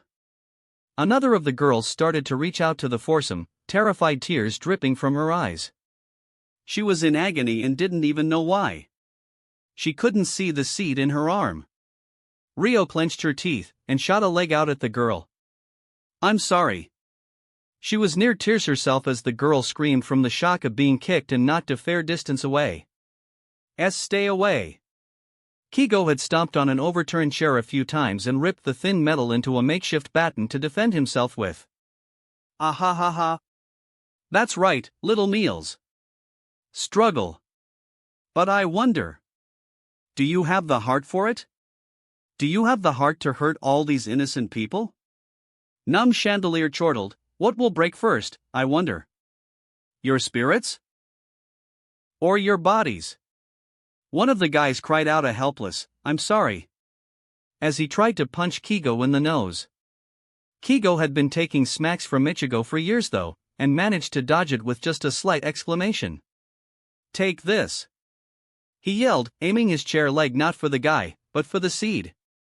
If he broke that, everything would be okay, right? The bulb splattered into disgusting purple blood, and the man it was attached to went down screaming in agony. He screamed and writhed on the ground as if Kigo had hit him with an executioner wasp stinger, clenching his arm. Oh, that was a good hit, boy. Numb Chandelier told the horrified teen, pity destroying one of my seeds feels like having your nerves ripped out one. Bye. 1. The chair leg fell out of the horrified Kigo's limp hand. I'm going to be sick. Chizuru looked pale and was trembling like a leaf.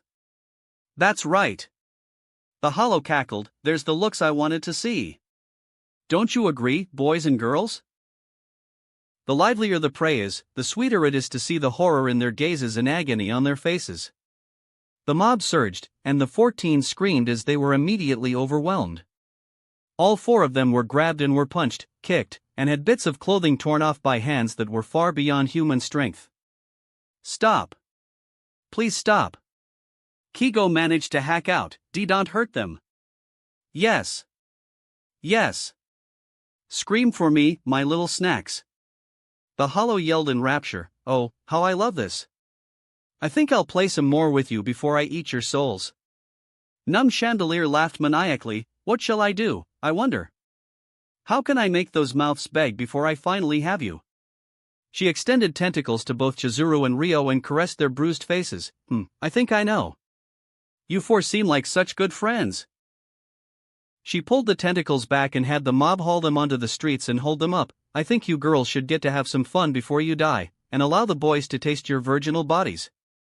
Ryo and Chizuru immediately started to struggle and scream as the mob started tearing at their clothes, while Mizuiro and Kigo pleaded with the hollow for mercy. The purple bumps on her head started to bulge, and then 2 seeds fired at Kigo and Mizuiro. And then the 14s vanished, and the seeds struck the already seated men and women who had been holding them. What? The hollow gasped, and looked around.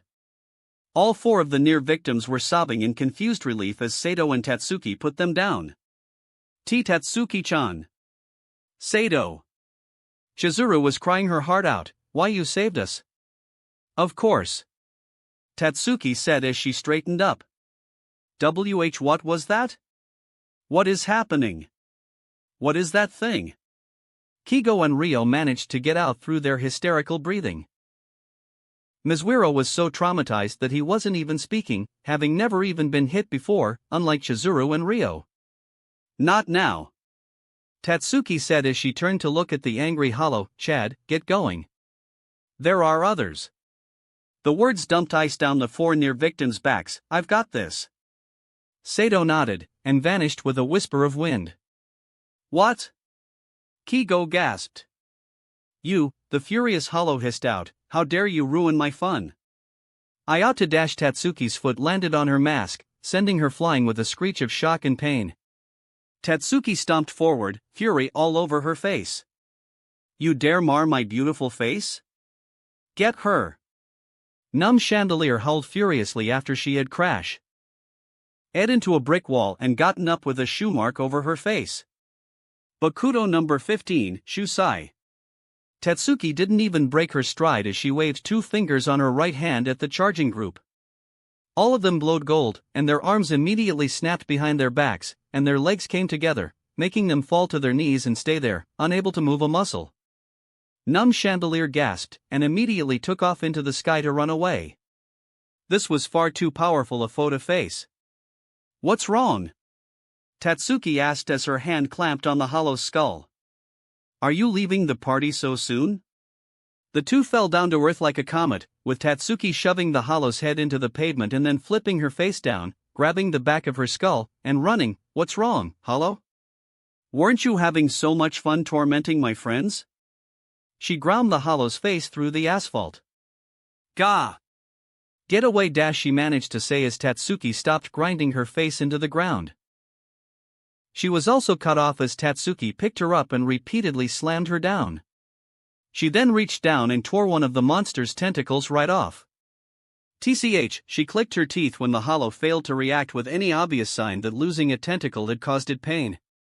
I know I shouldn't be enjoying this, Tatsuki said, but damn if hollows like you'dn't make me wish I was already better at stuff other than just hitting things hard. Tatsuki snarled, before holding out her hand and allowing her Asachi to flash into her hand. Shinigami dash. Die! Tatsuki yelled, slashing the hollow in 2 with one swipe of her sword. Her eyes widened as the souls inside of the hollow started spewing out without the monster disintegrating into erasure. She jumped back as she sheathed her sword, landing next to her astounded friends. Nu! I don't deserve this. I don't dash numb chandelier screamed as energy erupted from her mask and rose up into the air. Didn't think I'd see this again so soon. Tatsuki hissed as the doors of hell opened behind it. The giant knife stabbed through numb chandelier, and then retreated, carrying the skewered hollow with it. The doors slammed shut, cutting off the evil-sounding laughter, before the gates shattered and dissolved into erasure. Tatsuki, Ryo stuttered in disbelief, what? She shut as her friend embraced her. What's going on? She started to cry as Chizuru and the two boys joined them for a group hug as well. Why you saved us? Chizuru bawled, I'll never say anything dumb about you again. Tatsuki snorted, and chopped the redhead on the head, doesn't suit you. Chizuru pouted, feeling overwhelmed. I know you guys have questions. Tatsuki smiled at them, but I still have work to do. We'll have to talk later, okay? She eyed Tessai who had just appeared. Sensei, can you transport them to the Shoten? We've got a lot of people who are going to need healing. Of course. Tessai said, before a white cloth appeared in his hand. Santan Hakuja. He said softly, and the cloth started to whirl around them. Stay where Tessai Sensei brings you guys. You'll be safe there. We'll come get you after, okay? Why yeah, you got it, Tatsuki. Kigo stuttered. Stay safe. Ryo and Chizuru said in pleading tones before the cloth formed a seemingly solid wall around them. Everything there vanished, and Tatsuki turned around and quickly started using what little Kaido she knew to stabilize the unfortunate bystanders. She also released them from her Bakuto, with all of them having fallen unconscious. As soon as she was done, she ran to join Sato in busting heads. As the groups of saved would-be victims who had any sort of spiritual power gathered at the Urahara Shoten, with Sato sending on Michiru and Mehana, and Isshin showing up with his daughters and their friends, Uriya was starting to get irritated. What is this? He hissed as he shot arrow after arrow, destroying swaths of hollows with each attack. His training had been a rush job and he hadn't given himself any time to acclimate to the power he now held. His left hand's fingers were bloody, and he was definitely going to be feeling it when this was over. This bait shouldn't have drawn anywhere near this many. He killed, and killed, and killed. He was in the hundreds of hollows now, by his count, and they still kept coming. It wasn't like he was in any particular danger from such weak creatures. Not with how strong he had become. But the fact that this wasn't over already was stressing him out. The bait he used should have summoned 100 hollows. 200 tops. He knew he hadn't been able to save everyone. His quadrant of Karakura hadn't suffered any serious effects due to his efforts, but he could sense other parts of the city which weren't so fortunate.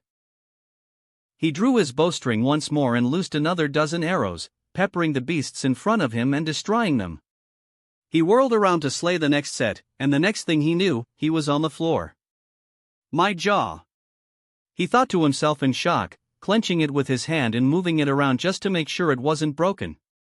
Ichigo landed in front of him, a dark look in his eyes as his power welled wildly around them. The hollows were drawn to him like moths to flame, and with a negligent backhand the whole horde was demolished. He reached down and hauled Uriya to his feet by his lapels. Are you happy, bastard? Do you have any idea how many people have been hurt because of you? How many people have already died? How many more people who had nothing to do with the afterlife have awakened to it? Was this what you wanted? He dropped Uriya and drew his Zanpakuto, slashing at the sky and killing 100 hollows in one swipe. The wind generated from his slash created an air blade that cut the entire group in half. Uriya staggered, his face pale and regret on his features. No, he said softly, the bait, it shouldn't have drawn nearly this many. He admitted, his pride broken in the face of what he had caused. Ichigo twitched. Aizen. He thought to himself, or maybe the bait itself was expired or tampered with. He huffed like a bull. Great. He said sarcastically, so you're a fucking retard that doesn't even test shit before using it. Great work, first place. He snarked, referring to Uriya's position as the #1 student in their year. Uriya didn't flinch. He refused to flinch. I won't make any excuses. He said, looking towards the hordes. but we can settle this when this is over. You won't even have the chance to settle it with him because I'm going to break your fucking teeth, dumbass. Tatsuki snarled as she landed near them. A second later, Sato arrived in a whisper of Shuunpa and Oraheim jumped off her shield with Ranjaku. Any injuries? She asked, eyeing Yurio's hand and restoring it to full strength in a second. Yurio gaped at it in surprise.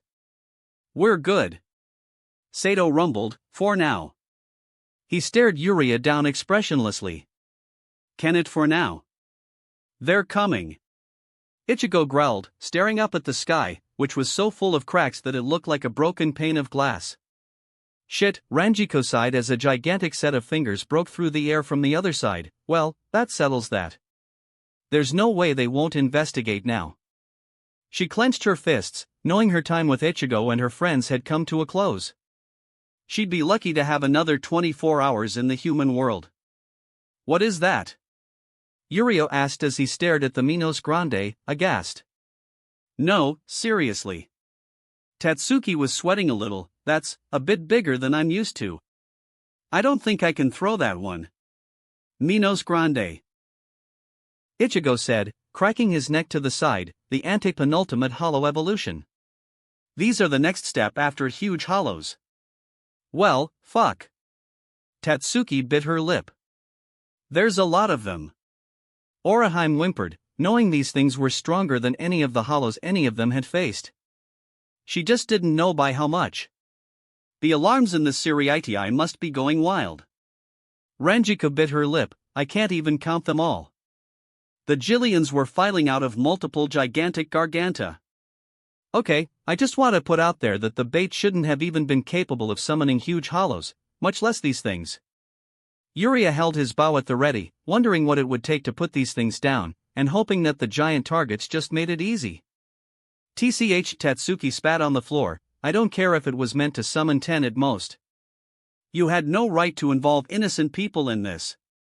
And don't give me any bullshit. You knew damn well that at the very least, our classmates were starting to awaken, and they'd be potential targets. Not the time. Urahara said as he landed, with Yururo having blasted the garden variety hollows away with her Sunrun Bakusatsu Taiho. I'd get to killing them if I were you, kids. He pointed at the Minos which had clearly sensed the high amounts of Ryatsu gathered there. What are they? Tatsuki gaped. No, they're not going to dash. Yes, Tatsuki. They were. Incoming Siro.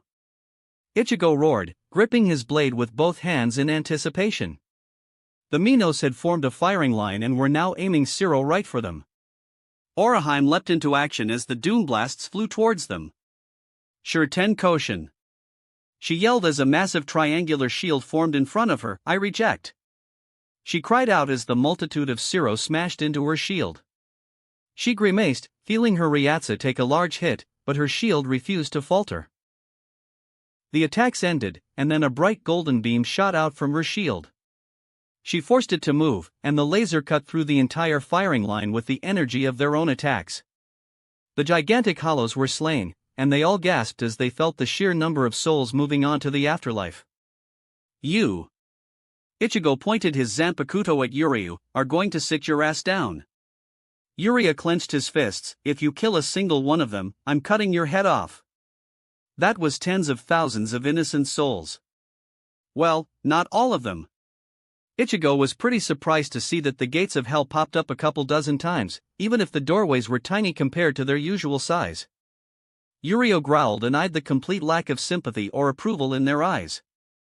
He then realized Urahara was idly tapping his disguised Zanpakuto on the roof while looking him in the eyes. Fine. He allowed his bow to disappear. Ichigo nodded and turned to Oraheim. Good job, Heim. He head pat her, earning a giggle from the girl, let's go. He leapt into the air, my turn, bitches. He pointed his blade at the horde, which had a ball of crackling lightning growing on the tip, Siro. His own electric doom blast rocketed out, dwarfing all 10 of the ones used by the Minos. Another wave of the beasts was instantly destroyed. What? Yuria gasped, what do you mean Siro? Wasn't that the attack those hollows just used? Kurosaki-san is quite the unique individual. Urahara fanned himself lazily. Quite unique indeed. Yuria stared at the fight with trembling fists. Hey asshole! Tatsuki roared as she leapt at one of the Minos, eat fist. She socked it in the face, drawing a roar as it stumbled back. Ow wow wow! She blew on her fist, watching as it immediately started to purple. What the fuck is your mask made of? She screeched at it furiously. Rhea.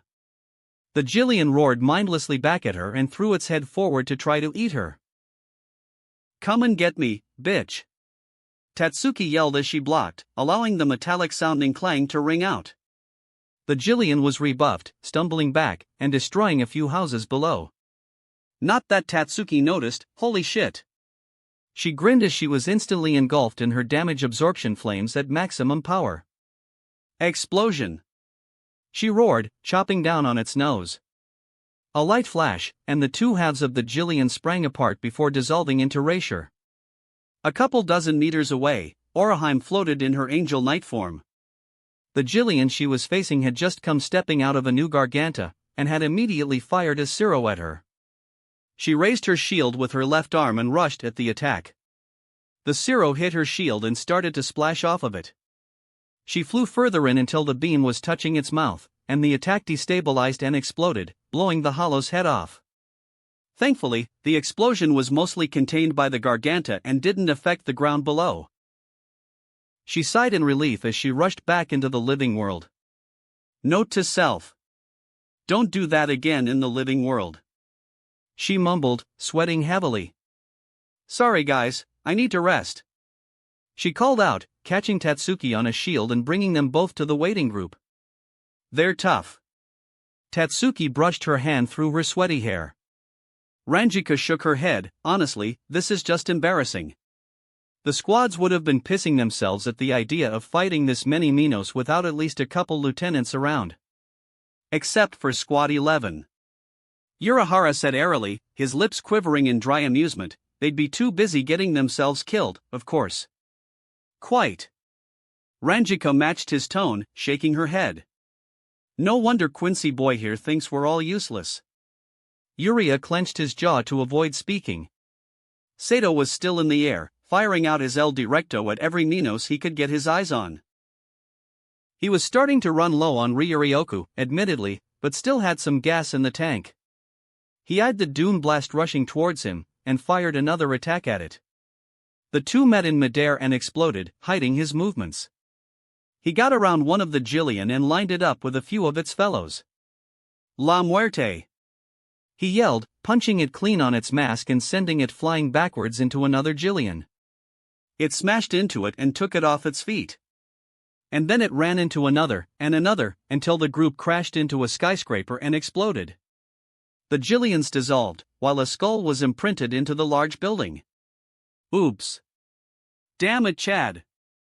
Ichigo couldn't help but chuckle as he cut another Jillian in half. Go rest up, big guy. I'll finish this. He eyed the final remaining Jillians, all three of whom were staring at him. But one of them had a unique mask. It roared and turned its head, biting into the Minos by its side. It tore off a chunk and the dying Jillian roared in pain as it began to be absorbed. It then turned to the final one and bit into it as well. That seemed to have done it, because the Jillian's power started to flare as it roared its triumph into the sky. I've done it. I've finally become an Ajuchas. It started to laugh as it began to shrink.